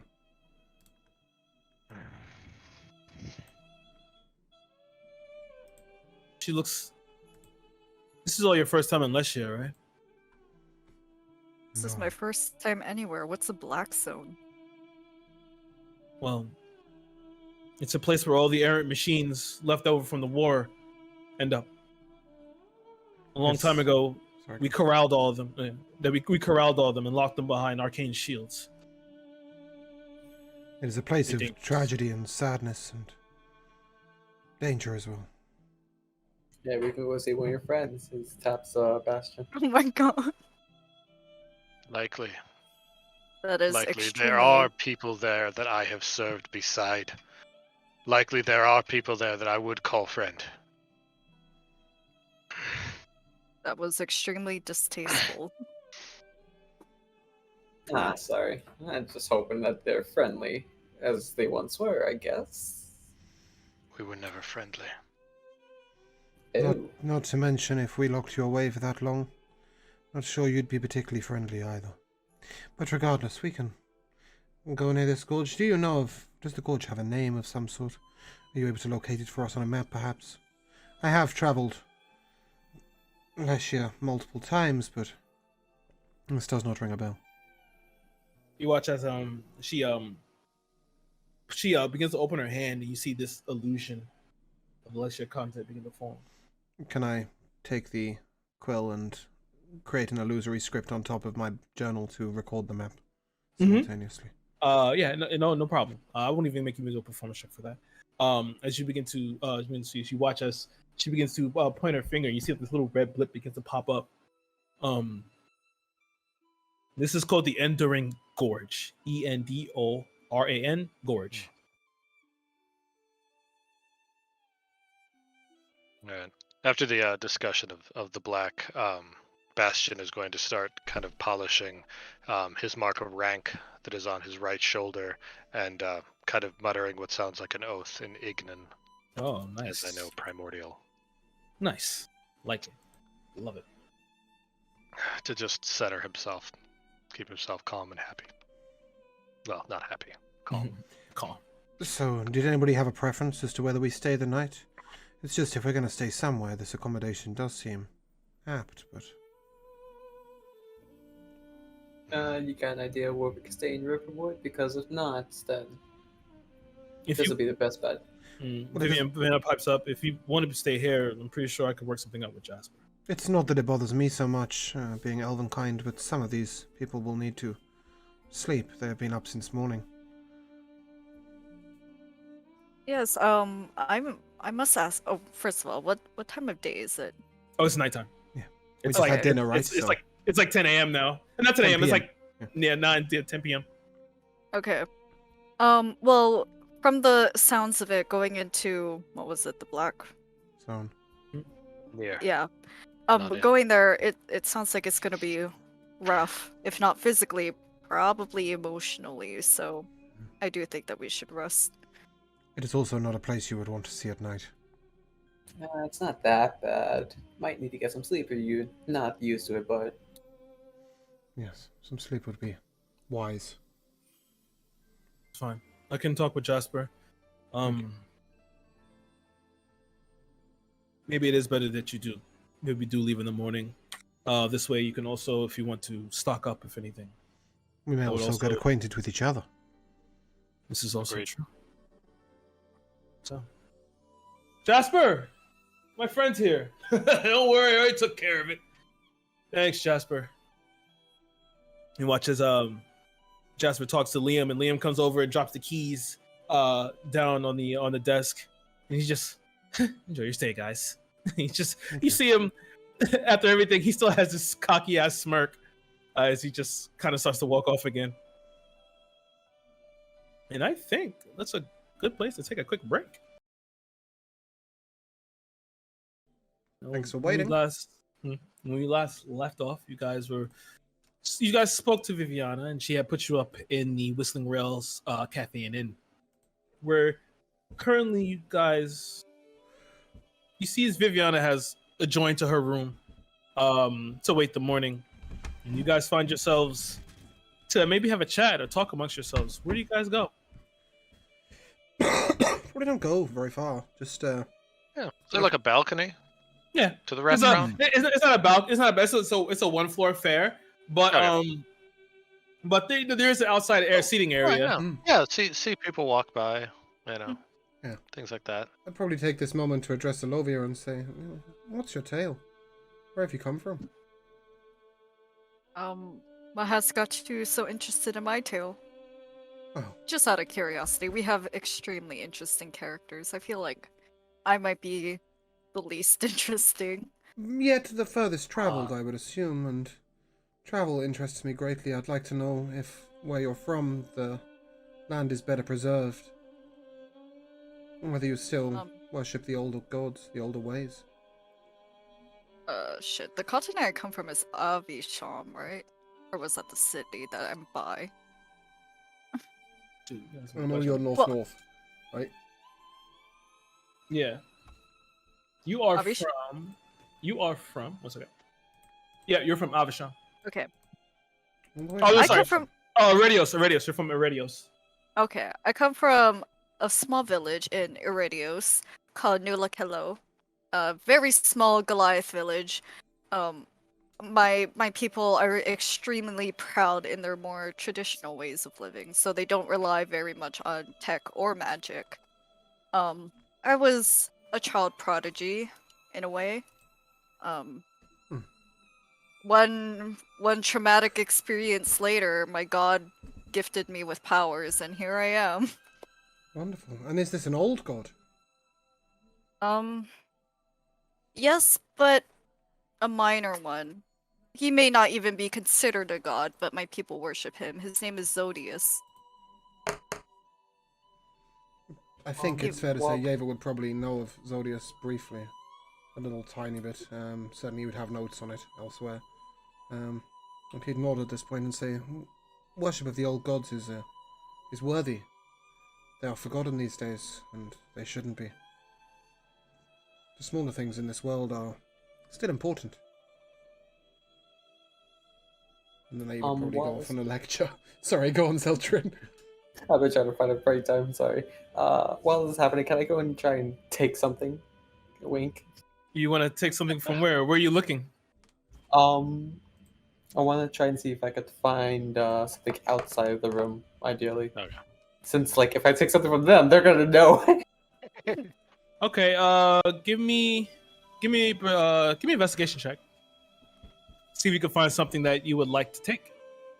Got my eye on him. 13. 13. Because currently you guys are outside, as you're looking around, just taking a quick look, as you do see the storefront of the Generally Souvenirs. Closed, yes? It's That closed. is good enough. It's closed. All right. So you take the time to look around. You want to walk without them knowing, or you want to go over there? Just go over I'm there. gonna try and walk without them knowing. Give me a stealth check, please. Anyone who's trying to, let's see. It's an I'm gonna see 18 your on the stealth check. perception. Ooh. I'm just listening to us talk about gods. Yeah. As you get up to go walk away, Yeva, you see his eyes kind of glint in that moonlight, and you see him looking toward the Generally Souvenir store. May I remind you that we are currently staying here by virtue of a detective?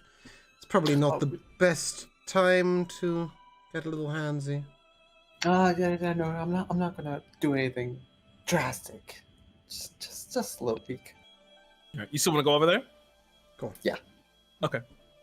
As you begin to walk over, you see the Generally Souvenir storefront, which is like it's a nice little wooden sign, like a light powder blue, and like there's like you see it's like it looks like it's on like a train on the tracks, and there's steam coming from the R from Generally Souvenir, and as you look in the display window, you see like all this Iverton merchandise on mannequins, and as you put your face in there, you look in, you can see a whole bunch of knickknacks on the walls and such. So there's nothing too big then. There's just a bunch of small things, right? These small things. As you look in, you see most of the stuff that like that people would generally take on top of some Iverton merchandise. Because this all anyone who comes in for tourism spots come in here. You see like Iverton shirts, and you see like snow globes and like little wind up toys and trains. Oh. It's like Cafe Du Monde in Louisiana. Yeah. I want to look back, see if Yeva's looking at me still. Yeah, but you looking at him? 100% looking at him. And in fact, I'm probably going to create a slightly bright light above his head using prestidigitation. As you sit there, just wing, the light pops on like you just had an idea. I'm walking back. All right. You begin to I don't want no trouble. You begin to walk back as you turn the light off. Yeah, I'm just waving my hand, prestidigitation it away. It goes away, And you walk back with the group. Alright, well, back to the conversation. Well, I'm grateful that you call him an old god. Many don't even recognize him as a god to begin with. So thank you. There are lots of fallen gods that we should remember and bring back, and I would launch into another lecture here. I'm not going to touch on. The name's gone. Josh, have you got the name? No. No. Our god was Zodia or something? Okay. No, it's his father. But inside campaign, none of us know that. So I'm not going to touch on that god right now, but mostly because I can't remember his name. Plutarch. I'm not going to touch on Plutarch right now. I'd probably be telling you about some water god. I'd bore the whole of you to tears. Yay! But, yes, and then eventually, after that, I'd probably turn to Miyago and say, "And what have you kept yourself busy with since the war?" I travel. I learn. I want to help my people that are in the black. Truly a worthy cause. I have maintained myself, I believe, through discipline, through routine. My weapons are sharp, my armor is clean. If I do not think too much, if I do not let my mind wander, I feel I do not risk falling into what they have fallen into. Sometimes when I recharge, when I am still, I see the foundry where I was made. I hear the song made by the gears, by the hammers, by the machinery there, and if I lean into it, I feel lost, and so I stir.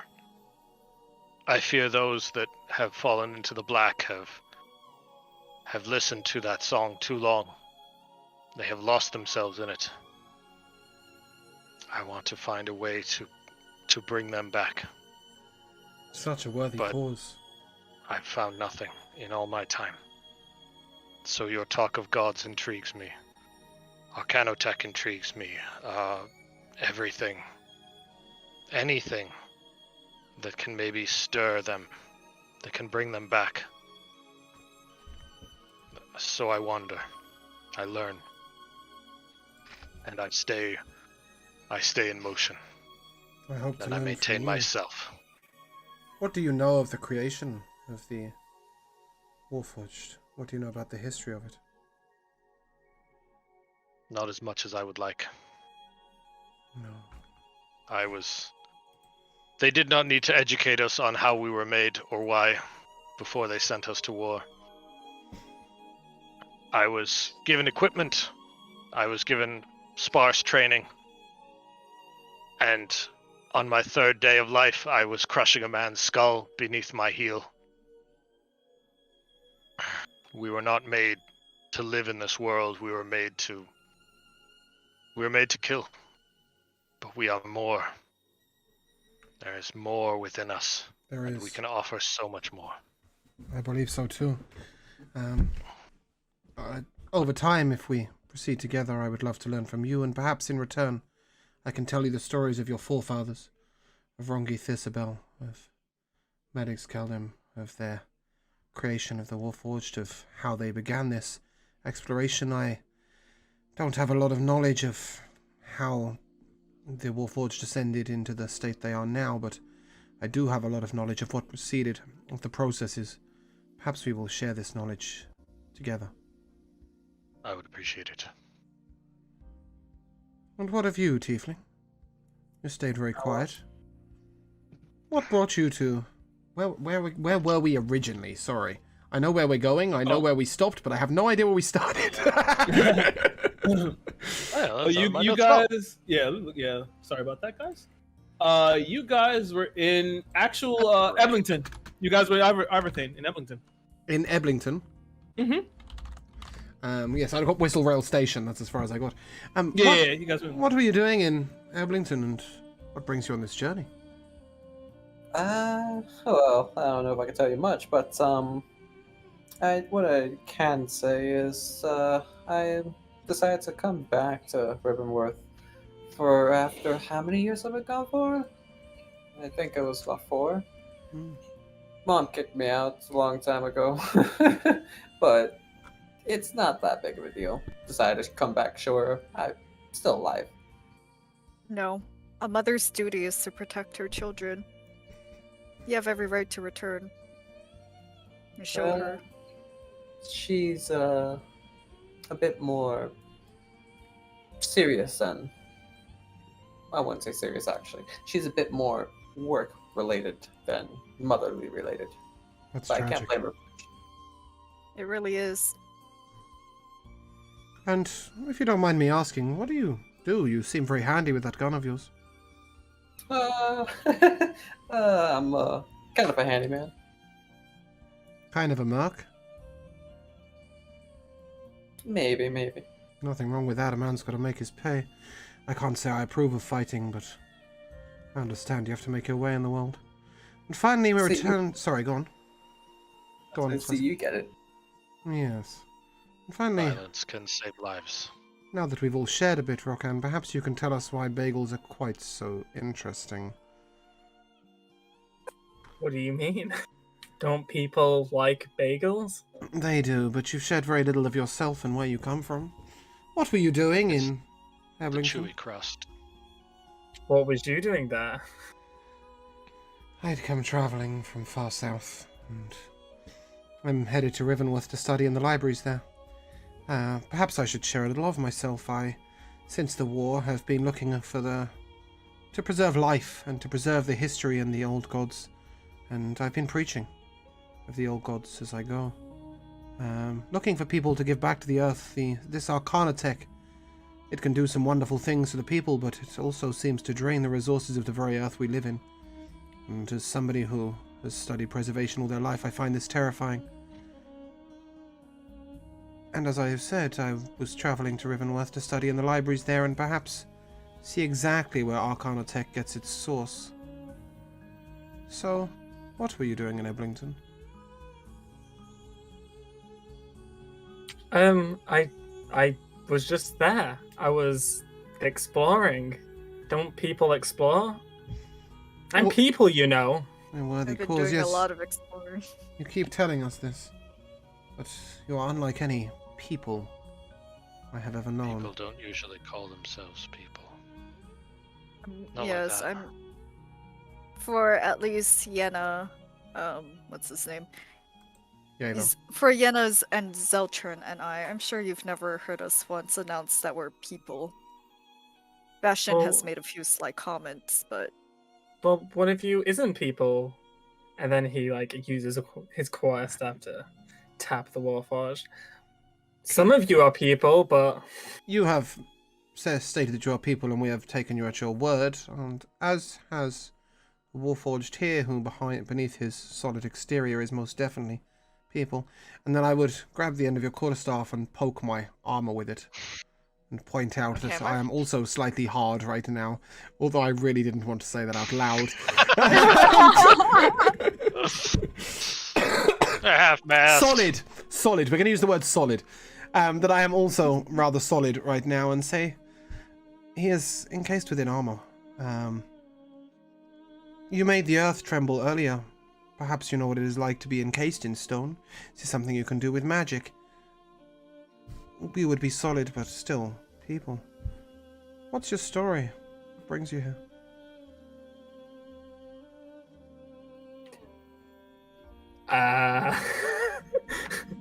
he's gonna look around and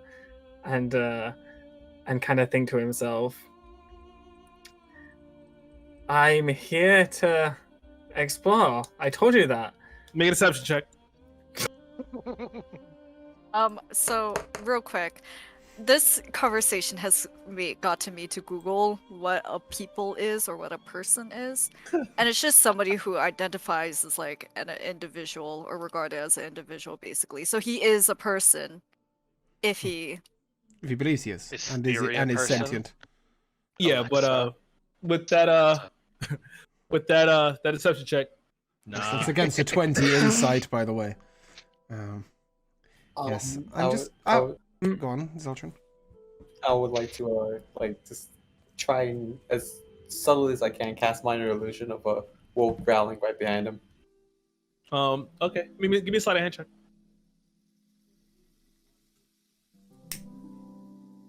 And That's a lot.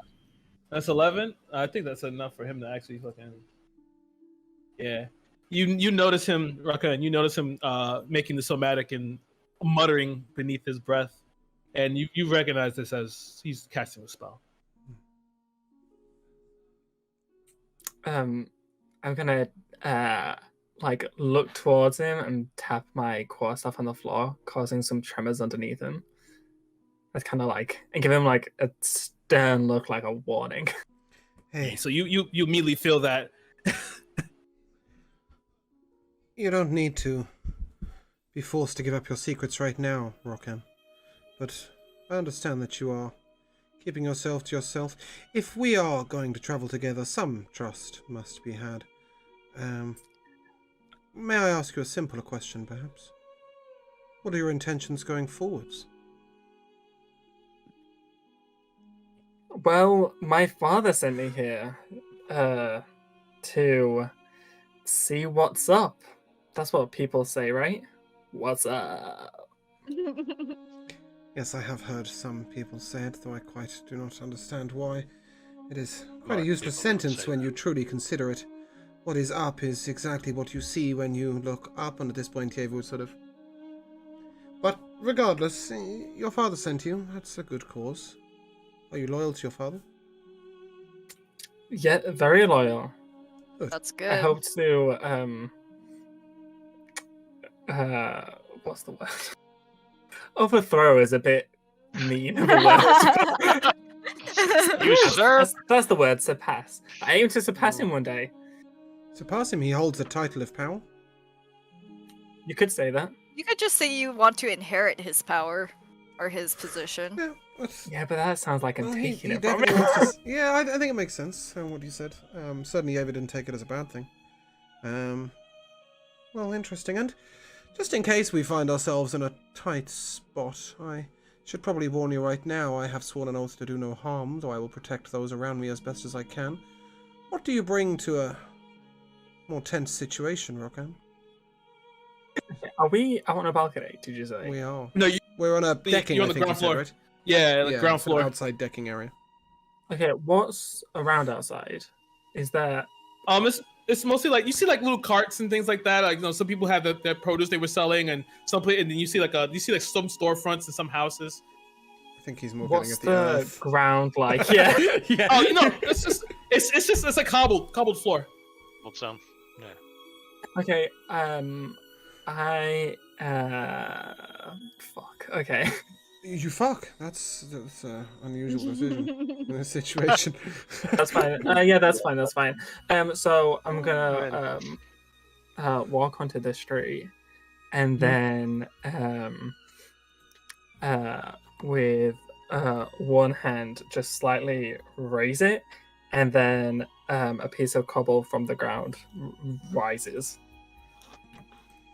That is old magic. Nothing.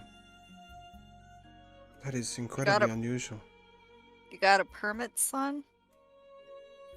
What's a permit? I don't know either. I don't have one. You need to more than raise it up. Could it be used in combat?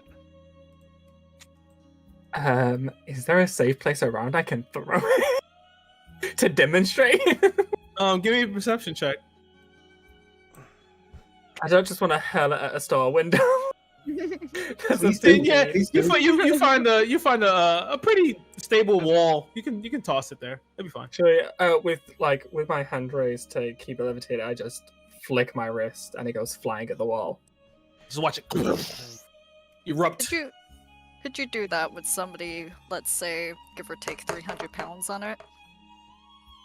Can you? Up to a medium size, so Everybody but you. Well, no, I count as medium. Oh, you count as medium, right? Okay. Fastball Sorry, special. Oh, yeah. Step on a rock and I'll send you flying. Um, Do you this- want to? Not now, but No. you know, for future sorry, I didn't mean to roll tactics. twice. Seems ill-advised. With an Arcana 18, I'm able to detect quite a lot about his magic, right? I would definitely know that this is no learnt magic. Yeah, this is Comes innate. naturally within to you, no? Yes. Incredible. I'd say no more at that point. And Yeah, what you about see- you, Elovia? Sorry, go on, Karen. No, it's just like you see no books or anything on him about you Yeah. know. So yeah. What about you, Elovia? Apart from your obvious commanding presence, how do you fare in a tight spot should we find ourselves in combat? Well, I am strong. My people trained a lot of the children from a young age to do, you know, to fight, especially with weapons. However, again, I was a bit of a child prodigy and an extremely strange one at that. I was born with magic, but people could sense that I had potential to use magic. It wasn't until previously mentioned traumatic experience did my god bestow the gift upon me. Do you channel the magic of your god? I borrow it from him. Interesting. At this point, I would probably raise another light with prestidigitation. Say that my god is generous with his magic. I give back with my actions. Perhaps you will fare us well with your magic. Yes, I can do both magic and I fare well in a physical fight. I can do Excellent. both. I suppose I don't have to ask too much about your strengths, Bastian. You were I was a built for commander? war. I led a team of medics, mostly, but we were there to repair our own. And to do so, a clear theater of battle is important, so I can both very aptly create a safe zone in a battlefield by eliminating hostiles, as well as repairing other warforged. I have some talent in repairing biologicals, You are skilled in Arcana tech. very much so. I am a product of it, and I have studied it extensively since the end of the war. Remarkable. And what about you, Ziltrin? You nifty with that gun of yours? Yeah. Tell me where to shoot. Excellent. It would seem that we are a formidable team together. Sorry. I know some magic, but Oh, you do? I don't use it often. It's not that good. I hate to bring this up, but does any of you have a license to practice? What's a license? Again, your lack of common knowledge is quite astounding. In this particular city we head towards, and in most cities around here, you would need a license to practice any form of magic. I may be able to assist you with one of those, although it wouldn't strictly be legal. But if it's going to keep us safe from the law and allow us to continue together, I may be able to assist. Why would you need something so you can use magic? And as you say that, you hear a sudden eruption happen. You all spin to turn around. You can see a mushroom of fire and smoke billowing into the sky. And as you all look around, you hear the front door open up as Viviana comes out. What the hell was that? And you can see Wasn't a me. smoke- Yeah, I don't. And then Bastion will just stand. as you stand, you then hear a cacophony of screams happen simultaneously. She immediately pulls her gun. That's not too far from here. We have to go. You watch as she begins to run off. All of you, with me now. We are Look running forward. towards it, right? Yeah, we run into her. Okay, right, yes, We're because gonna we pay did for not this, run right? away. You said what, Zoltran? We're getting paid for this, right? Come on! Yes. As you all begin to run. Rakan, do you run or do you just chill? Yeah, I follow everyone. Okay. Shiny, he's coming. Well, sure. Maybe Rakan saw something, saw a moth or something. So like, I'm sure. As you all begin to run, you watch as she whips around the corner toward the gate. And she gets toward the gate. She opens the door as into this small. It's another tarot card, but it's a little smaller. It's more personalized. As she gets in, and as she steps in, you watch as she presses a button, and the doors open. Come on, let's go. And I just throw my feet on the back bumper and grab onto something so that I'm just actually riding on the back of the vehicle. Yeah, you could do that. You could do the Terminator. You could do that.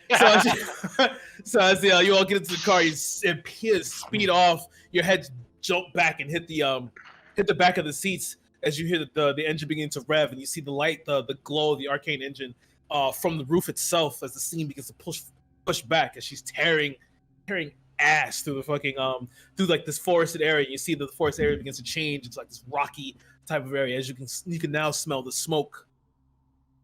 And as you smell the smoke, you also smell something else in the air, and it smells like blood, burnt flesh. I'm familiar. I'm gonna need a debriefing before I continue, or else I will jump off this car. I don't know what it is. Just get your gun ready. Out of curiosity, how heavy is Bastion?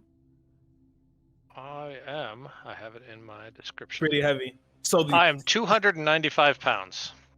So 2 people are 300 pounds, and this car, okay. Ilovia is extremely impressed. The back end of this car is dragging a little bit. Yeah, it's dragging a little bit. You just hit. It's like an old Buick with too much stuff in the trunk. You just turn around, you see like sparks flying off as she's beginning to drive, and as she begins to.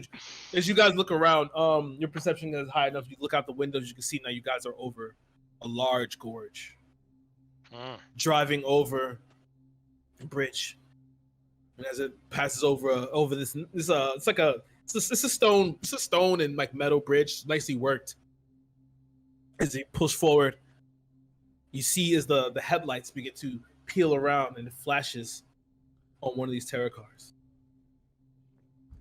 Can I use my magical tinkering, since I can imbue a non-magical object to make a noise?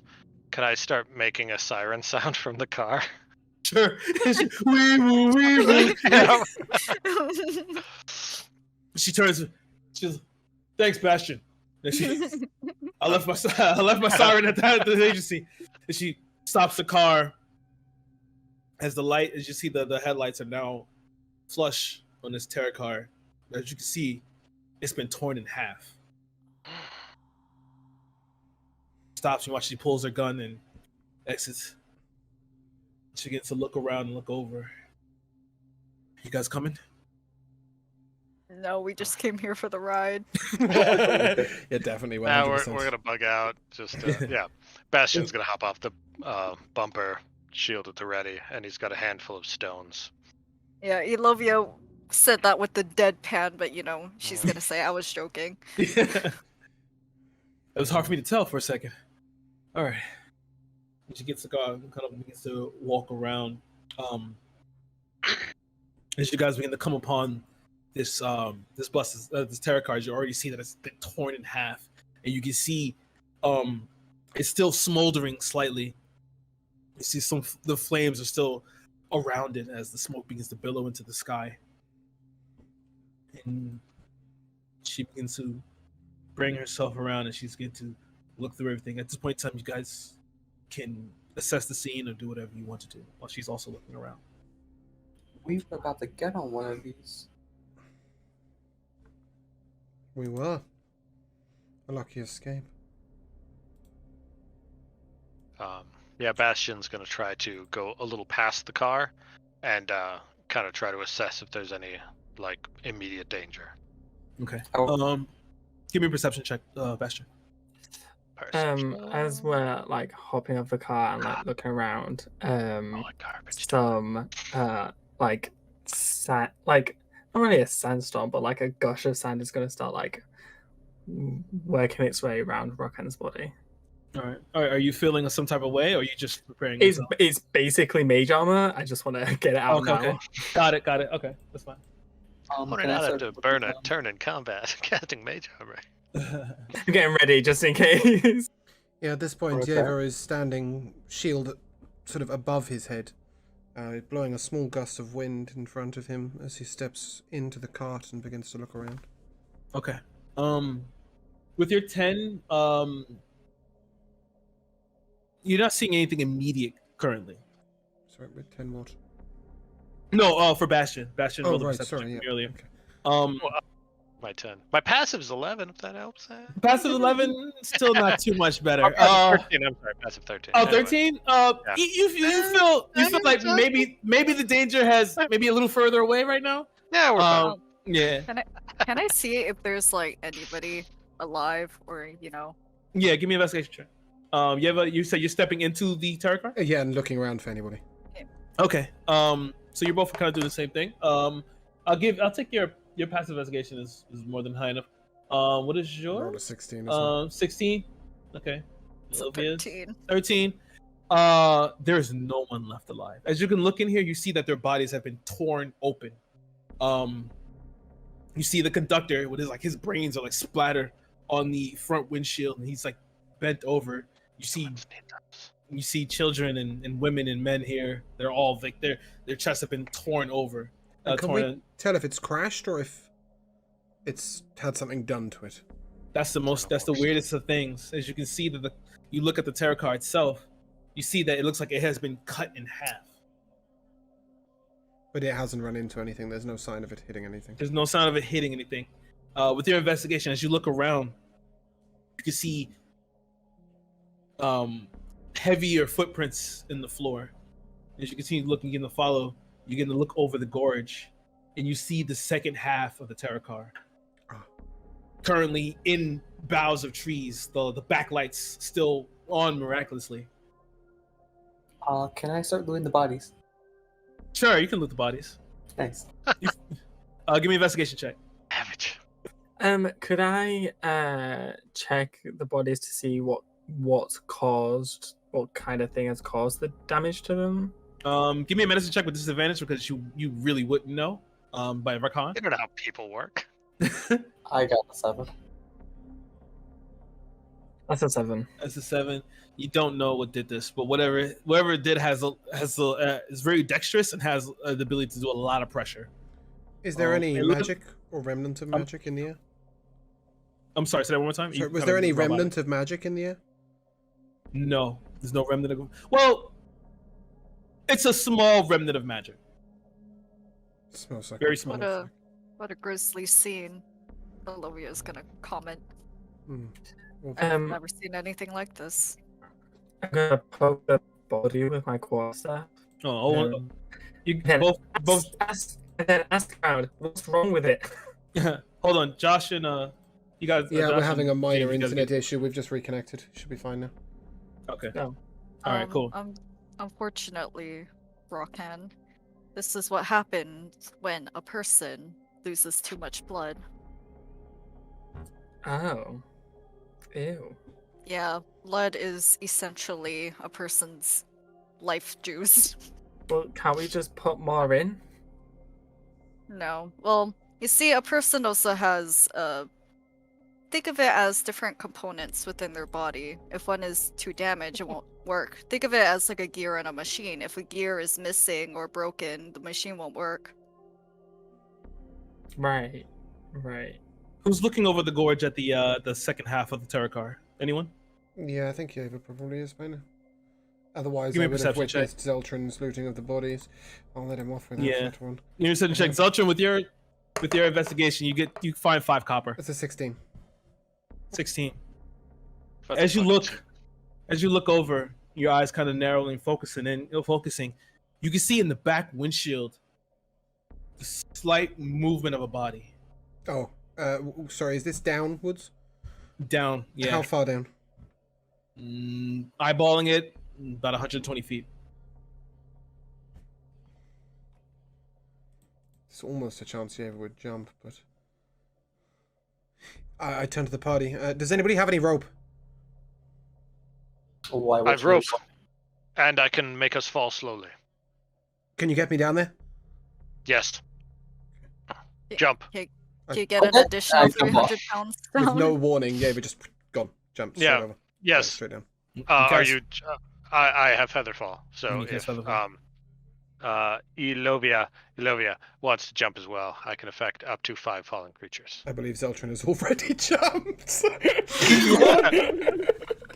Before the feather. And that's the end of him.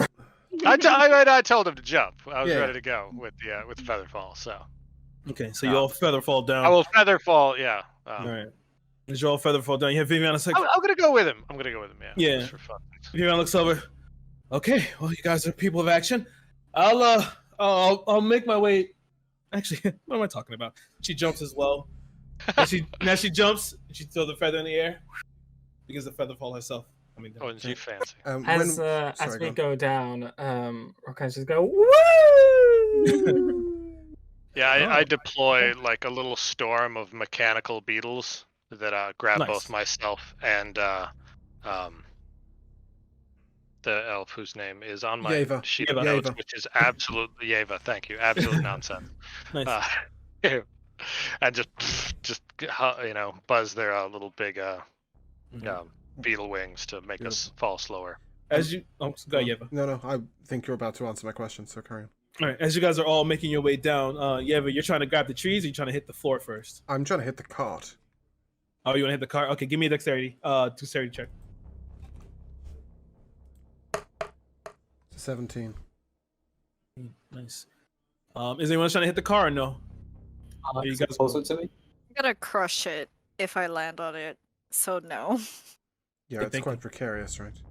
Good thinking. So I guess everyone's just trying to hit the floor. So Yeah. as you guys all hit the floor, Yeva, with that 17, you land on top of the cart, strike slightly as you feel you hear snapping of some branches. This thing isn't very stable. That's fine. But as you look, you can see a small child in there who's still trying to move, who's still moving around. And as you look through the windshield, you see through the windshield to the other half of the terror car, you can see the floor, you can see the ground, and then you see as the rest of your team makes it to the floor. Okay. Is this back windshield still intact? It's still relatively intact. It's set there for security. You can't open it, but so you would have to find a way to open it.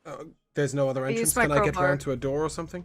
Oh, if you want to try and make your way around, Yeah. give me I'm very dexterous. Okay, give me, but you need athletics for this one. Okay, that's, You're gonna have to Break. with the even tower better. shield. You're gonna have to climb around. that's even better. That's a 22. Nice. Yes. Look at Walking on top of something is not a problem for you. Strong arm It's Yeva. elf, You watch as he's beginning to maneuver around and get around the branches. Still finding a way to mind his tower shield. Everyone else who's landed on the ground, you guys see and turn around. You hear Vivian say, "Oh no!" And as you all look to the left, you see a field of errant machines currently stuck in position. Now you know this. Now Bastion, being a Warforged, you know what this is. This is when this is in their powered off state. Now you've seen this before. When these are errant machines that have been part of the old war, and they're on such low power reserves that they keep themselves shut off until someone gets close enough to them. Mhm. So they form a forest of metal trees, pretty much. Stay back. If we Yes, don't get close, they won't move, and they won't be trouble for us. Hey? This is away from the car, right? Or is this like? It's literally, you guys can see it because the trees are covering it. But by the time you guys landed, you looked to the left and you saw it. Mhm. But the car, you left the car up there. If you're talking about the car you came in. Oh.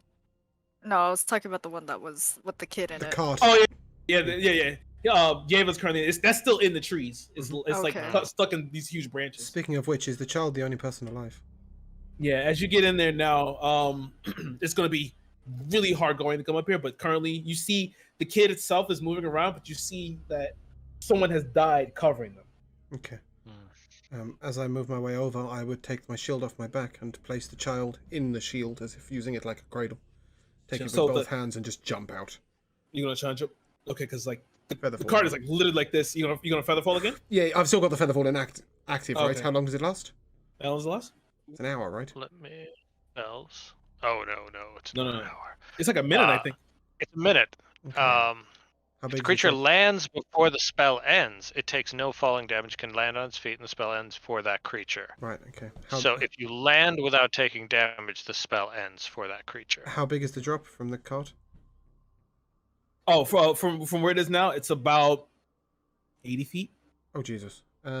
It's high. Okay. Is the child injured? Just give me a medicine I check. can do it again. I can do it again if you need me to. But you gotta tell me. 16. 16. He appears to not be injured. Okay. He just got a smattering of blood on him and a little bit of brain in his hair. I'll prestidigitation that off while I'm there. Okay. Give him a So nice now clean. getting this kid is going to be hard because your weight is causing the tarot card to shift. I need a dexterity check here, please.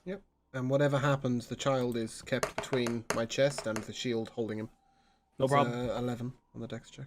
11. As you go to move up, and you kind of put your hand on a soft spot, and as you push down and kind of force your way up to get the kid, and wrap him around, you all see the tarot card buckle again as some branches and tree and leaves begin to fall and hit the ground. As they hit the ground, you see the Warforged slightly move, but then go back into power. Then go into power rest mode again. Am I I'm currently gonna try to floating get above them? between. Huh? Sorry, is this cart floating above them then? It's not above them. It's Right, a okay, cool. little further off. Sorry, Miyago, you said? Oh no, I'm gonna try to get between like where the car is vertically and the Warforged that are still give them as much space as possible, but address them and Okay. No, Wait. it's not the time, brothers. So Be their still. power reserves are low, so Mhm. they can't grab us if we're not, that close. Will they move if we, attack them? They're waiting. Find out. I don't want to. That's why I'm asking. Bastion's like, they're waiting. Okay. Don't get close. Don't give them cause to move.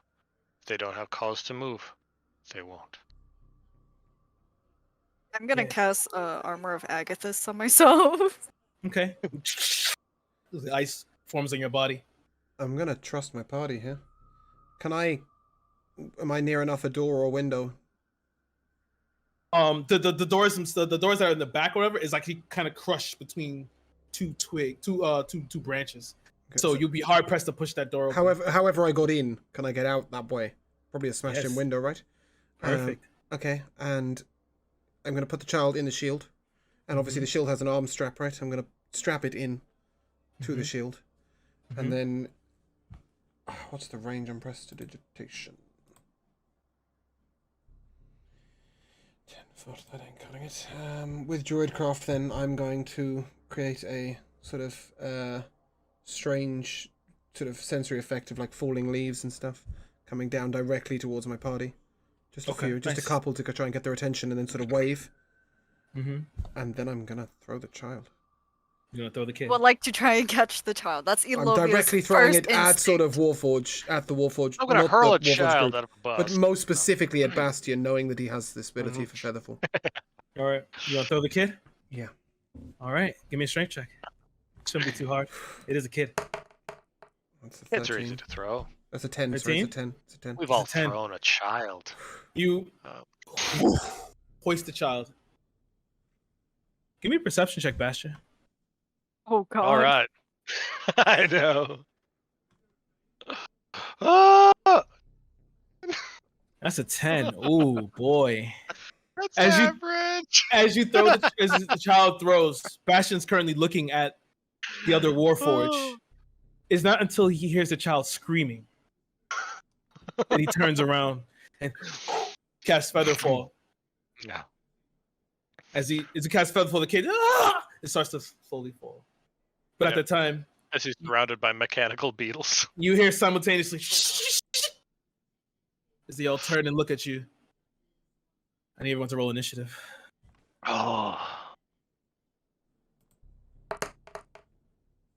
Oh, there's my good roll. Same. 23, yeah. That's a 15. And I'm 80 foot in the air. You are. I think 80 it's foot fair in to the say air. as soon as he caught the child, Yeva would probably jump afterwards and just hope. You But gonna jump? I think he can only cast it 5 times. And 1, 2, 3, 4. He's cast it 5 times. Or is it? Can you cast it at will? You just happen to have casted it that particular time. Like, what's the deal here? Just out of curiosity, Yeva's going to jump either way. I'm just trying to find out if I'm about to die. I have used my 2 spell slots for the day to Featherfall us initially, and to Featherfall the child the second time. Yeah, I thought you might have done. I have no. I have no spell slots left for you. I think I have a way to get you. You should down. have jumped with the child. No. Okay. I have rope. Same. You No, said I think I can get you down. okay. You said you jumped, right, Yeva? Yeah. Jumped towards I his need party and hoped. 2 checks from you. Mhm. I mean, if give you me- jumped at roughly the same time as the child, I might be able to catch them both. But No, I if he didn't. I waited a didn't. while, then he's screwed. Yeah. I Okay. waited till you set the child down. Carry on. Okay, me- you're doomed. give me a strength check real quick. That's a 17. And this is how he dies. I could get him. And give me what are you gonna do, Raka, to save him? I could use Because he my- dies. He dies here. I can use my cantrip of basic rending to take out a big, medium size rock from the earth and raise it so he can land on it. Okay. Give me a dexterity check. Is that me or him? Him. I'm to fall 20 feet, That's hit a a rock, fall 9. another 20 feet, hit a rock, fall Give me another 20 dexterity. Give me a dexterity saving throw, Yeva. It's an 18. Well, technically Nice. it's a 20, actually, I believe. Okay. So, like, no, he would- actually, no, just an 18. He would. So he would like take a few steps forward and get like really down close to the earth, and then as he moves his hands upwards, that's when the boulder would come up and rise. Okay. So I would definitely But- try and grab onto it. yeah, So it's that's what the rising. dexterity saving throw was. So as you fall, you see the rock come up. You just grab onto it and hold as it begins to lower back down. As you see now, as these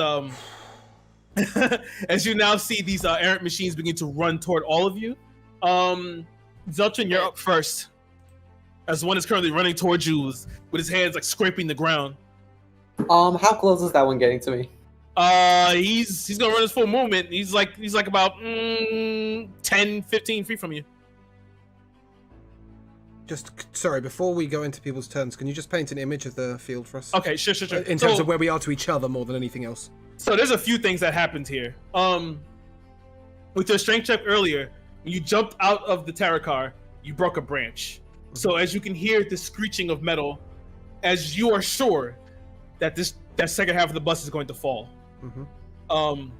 As you're coming down here, it's currently like a full regular field. As around you, you see there are bodies littered on here. You see bloody shirts and shoes, and you see bodies broken and torn. You see like this, like you're surrounded by boughs of like a whole bunch of trees. And to the left, right where like, because if the truck side was here, look to the left, you could just see a group of those errant machines that were currently frozen. They're currently running toward you. I was wrong about that, Zeltrin. He was about 60 feet from you, but he's running toward, like they're running towards you now. And how close are we in relation to each other? Are we all within sort of 10 foot of each other? Yeah, you guys were in 10 foot. Okay. Okay, yeah, I'm gonna try and shoot him. All right, please do.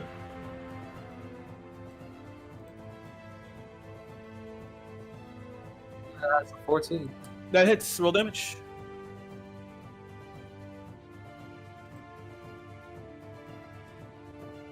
Well, Oh, nice. That's Easy, it. easy enough. You take the shot as it pierces through the center chest cavity. You watch as this arcane light explodes from his mouth before as he falls down. You can see now, as you can see that these machines are rusted from time. And as it falls and hits the ground, you watch as the lights in his eyes goes dead. It begins to fall. Elovia, you're next. Bastion, you're on deck. All right. What other little gremlins are there? There's 3 I know more. they're not gremlins, but Yeah, there's 3 more running towards you. all right. I would like to use Eldritch Blast. Eldritch Blast, please do. Yeah. All right. Oh, That's a 24 to hit. Oh, that hits. Imagine if it didn't. I'd be Oh terrified. yeah, then we're running. We're leaving running the hard. With Nice. 10 damage. You shoot one as the arm pops back. You watch as it spins over. You just hear the sickening metal, but you hear the scream, it's like robotic, as it begins to run forward toward you all. Bastion, you're up. Yav, you're on deck. All right. So I'm gonna use my bonus action to cast Magic Stone Okay. for a couple of the stones that are in my pocket, and I will hurl at least one of them at the oncoming guys there. Okay, so it's a 24 to hit. That hits.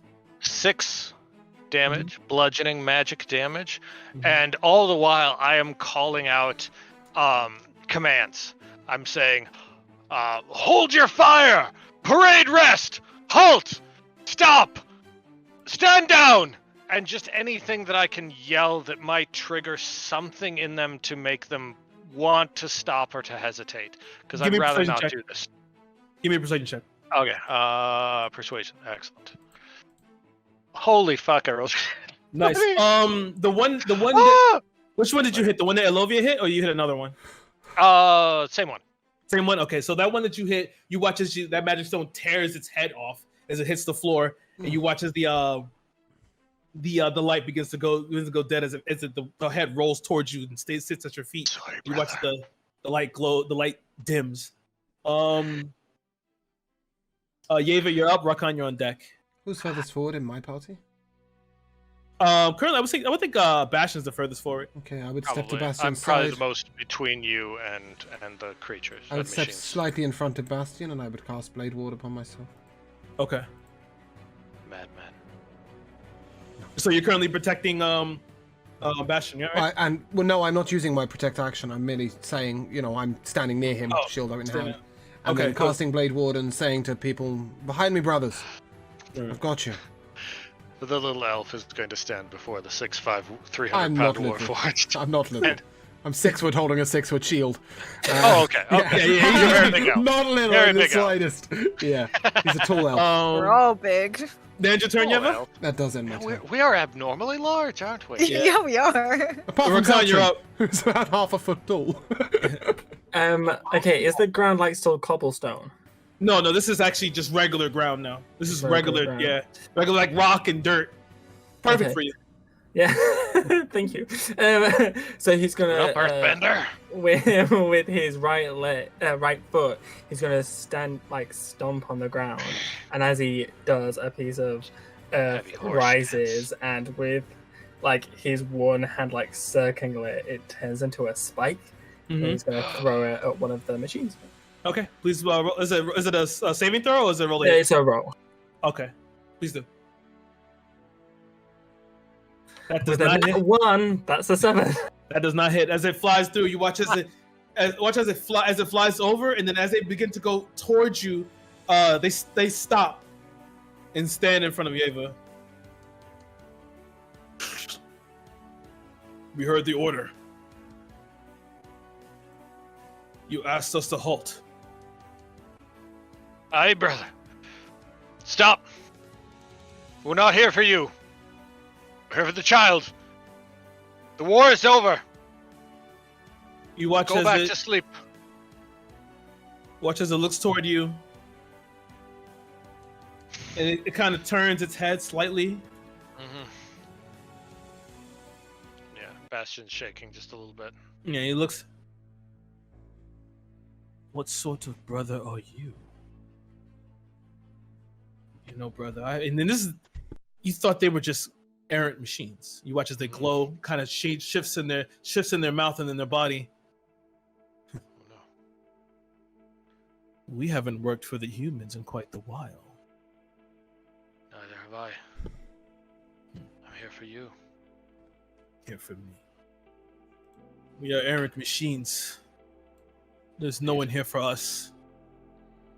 Only the Machine King is here for us. And as he says that, give me an insight check real quick. Perfect. Dasher? Yep. Insight. 15? You've seen errant machines before. They're usually primal and savage, but these seem organized in some way. Oh no! And then as you sit there, you hear the tarot card begin to fall down as it falls from the branches. I need everyone dexterity saving throws, please, as the tarot card is coming down. Oh, Despite way making to my not dexterity suck. saving throw, I am definitely trying to raise my shield above the nearest person. Please let it be me. I rolled a 5. We all failed. If Rokan is in range, then I got me a 20. I didn't fail. I probably Or if I did, we're all doomed. Rokan, Zeltrin, and Elovia all failed. So if you're going to protect them, Yeva, I need a strength check. Do it. I hope it's good. It's not. Do it. But regardless, I comes- would still be the one who would step forward and take it. As you step forward and you lower down your hunches, you take that full bust head on. Boom! As it lands on you. Don't worry, Everyone guys, I've got else- resistance. Everyone else starts to move out of Blade the Ward counts against bosses. as it begins to push down on Yeva. You're surprised about how much strength it is, but it's starting to fall directly on him as it's beginning to crush him. What are you guys doing? Well, first of all, I'm gonna try and lift this thing. Oh wait, I don't think it counts actually.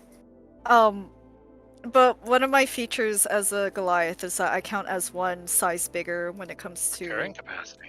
yeah. But that I don't think that matters. That's a thing. Give me a strength. Give me a strength check with advantage, because if this crushes Yeva, it will kill him. Check. You're going to see a lot of this with Yeva, by the way. Don't worry, let that hit. That's a 20. That's a natural 20. Nice. Yeah. Yeva, you begin to feel the burden be lifted from you as it's beginning to push up. Is anyone else helping or no? I don't need help. I got a natural 20. No, you did. I want to stay between the machines and Alright. Ilovia, who is saving all of our lives. Alright. I'm just curious because I just wanted to know, because currently the child, as you see, the child is still there beneath all of you. It's a kid. You feel the burden begin to get released as it's pushed up, and you guys finally hoist up using helping with Alovia's strength. The car rolls over, and Viviana comes around the corner. As you guys begin to stand around, you see the errant machines begin to look at you, and you begin to hear this piercing scream. Rakan, I need you to make a wisdom saving throw, please.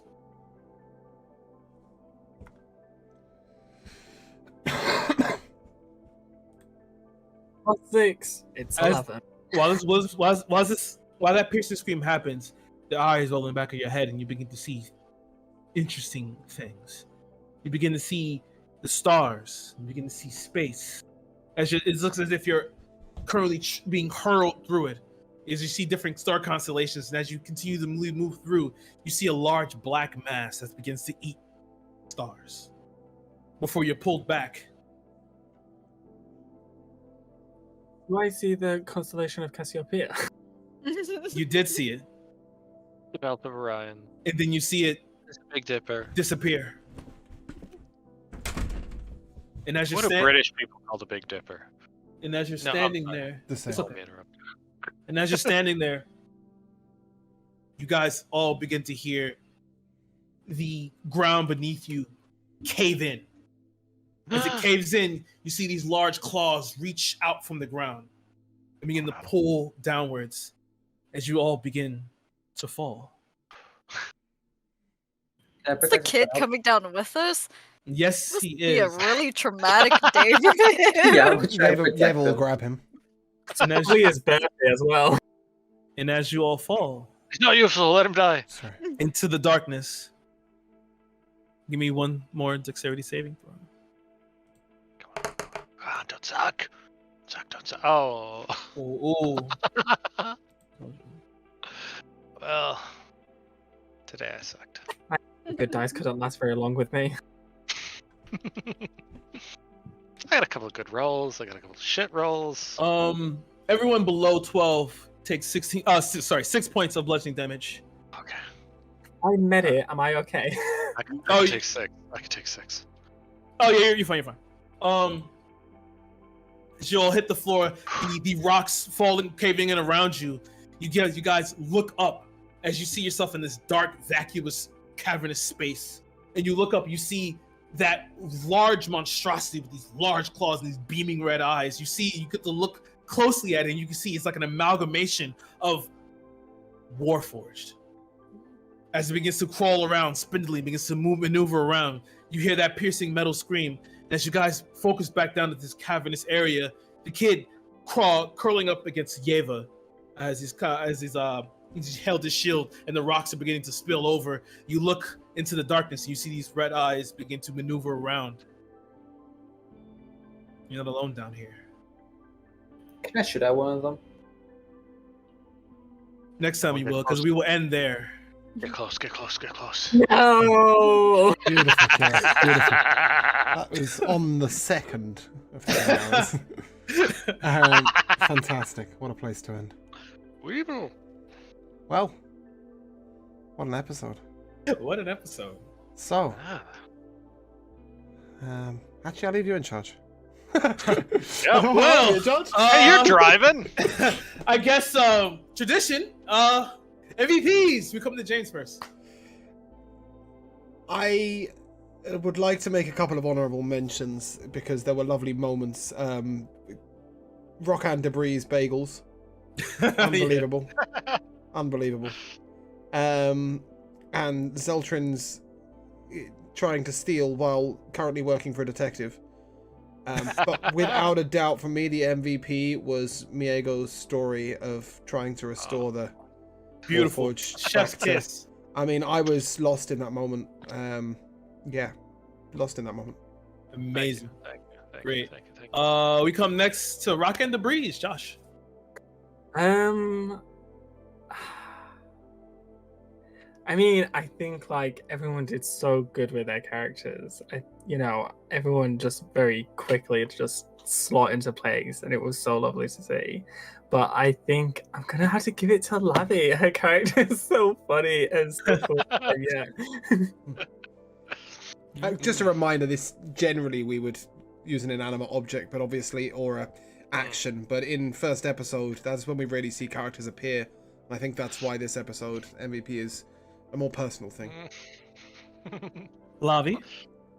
I would say I would have to say Rockin' and the Bagels because like the moment was funny, but just watching Josh like in the camera, like playing with his hands and like taking imaginary bites, like just watching him was adorable. And like I noticed that a lot of people tend to do that. For me, I'm nervous because I'm just doing stupid hand movements. But like that. But that was like really funny, be able to watch it happen. Yeah. Miyako. So voting for yourself is uncouth, and I wouldn't anyway. So I'm gonna go with the bagels too, only because part of me, I was a pastry chef for a while, and I want to explain why bagels have a chewy crust. I'm like, no, I can't do it. But the bagel stuff was very funny, and being of German Jewish descent, bagels are a thing of my people. So I love to see bagels. Nice. Slicer. I'm actually having a hard time deciding because like everyone's character is just amazing. It's like when Zeltrin tried to go and steal something, Yeba was just like, "Hey, I know you're there." When I tried to be like, "Hey, here's a little spook," what's this name again? Rockan was just, "I know you're doing this. Shoo off." And then Lavi, she was just with her character, how it was just so motherly love, and then finally Bastion, right? Yeah. Just Bastion's how he's just being played just pulls me back, makes me reconsider. Like, wow, that's like really something too. I have a hard time deciding anyone. No, I think you summed it up very well. That's a good problem to have. Yeah, I just gave myself an incredibly difficult task of saving an entire peoples. You know, Mhm. Yeah, that's no. that's all right. I'm trying to save Hey, the world. I'm out with the task of saving everyone. So Yeah, me too. There we go. Hey, I'm There trying to get ascended into godhood here, okay? I guess finally, it's me. It's yourself. Guys, thank you. Anytime I see people that anytime we get together and I do a one shot or a long shot or whatever, you guys just continually. Can we vote for him? Who? We should. He did a great job. Pacing was good. We'll get there. The narration was good. The characters were good.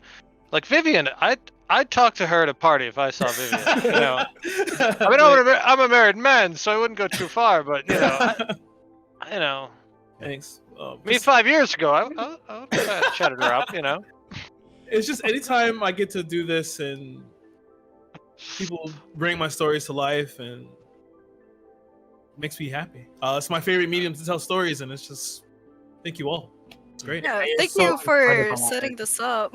yeah, you did all the work. We just showed up. Kira, absolutely stellar performance. I mean, I think some of us knew it was coming. We've been to the one-shots. We know the sense of drama you create, the atmosphere you create, the platform you create to play in is such a joy. I haven't had much experience playing D&D, as you know. I've DM'd a lot. I've played very little. But certainly there's a certain magic that comes to life when we're given the platform by you. It's everything. It's all the little touches. It's the space to roleplay. It's the music. It's the forethought, the building of the world, giving us such a rich environment to write our own stories in. You know, Miyago's Bastion is only that vivid because you've given it the world to grow in. Rokkan's misunderstanding of this world, and sort of Lavi's as well, actually, Elovia's, this ginormous world, is only because you've created such a large world, and such a vivid world. And even in 10 minutes of Whistletown Station, we knew where we were, and no tools, no tricks. Okay, you've got the music, but apart from that, there's nothing else. There's no facilitation of this. This is just your storytelling, and it's such a joy, and I've been excited about this for over a week, and I will be excited for exactly 6 days and 21 hours. I've been excited since yesterday. Also, credit to Miyago for pulling that together in 24 hours. Absolutely crazy. Yeah, I just started talking to him, and he sent me the thing, and he's like, "There's Warforged," and I'm like, "Okay, tell me more." And he's like, "Most are crazy," and I'm like, "Okay, tell me more." Yeah, like when Bastion came in, I was surprised because like when somebody is told to put a character together in a day for a very serious long-term campaign, you kind of expect something that's like a little half-baked, which isn't their fault because again they have such a short amount of time. But Bastion was presented in such a nice developed way. It really did seem like he had all the time in the world to dwell on it. I forgot it was just one. That's all I did at work today. It's just thinking good. How would Bastion approach the situation? Who is Bastion? It was ridiculous. As soon as he said he wanted to do Warforged and he said Old Warforged, I was like, fucking thank you. Yes, I knew it was going to be beautiful. Oh man, it turned out way better than I thought it would. That monologue. Oh my God. Yeah. I mean, I can't make my YouTube highlight that long, but it should be. It should be, and I'll have words with Wilson's because that moment needs to live on. And yeah, I mean, just such a pleasure, such a joy to play. I must attend to a couple of normal things. So first of all, to the viewers, thank you very much for watching. To Kira, thank you very much for DMing and DMing so well. And to the players, thank you so much for being here. Thank you so much for bringing such wonderful RP to life. We are going to do the rating thing, so let me find the right tab and I'll bring that up. No, it's not. It's one of these. It's over here somewhere. There we go.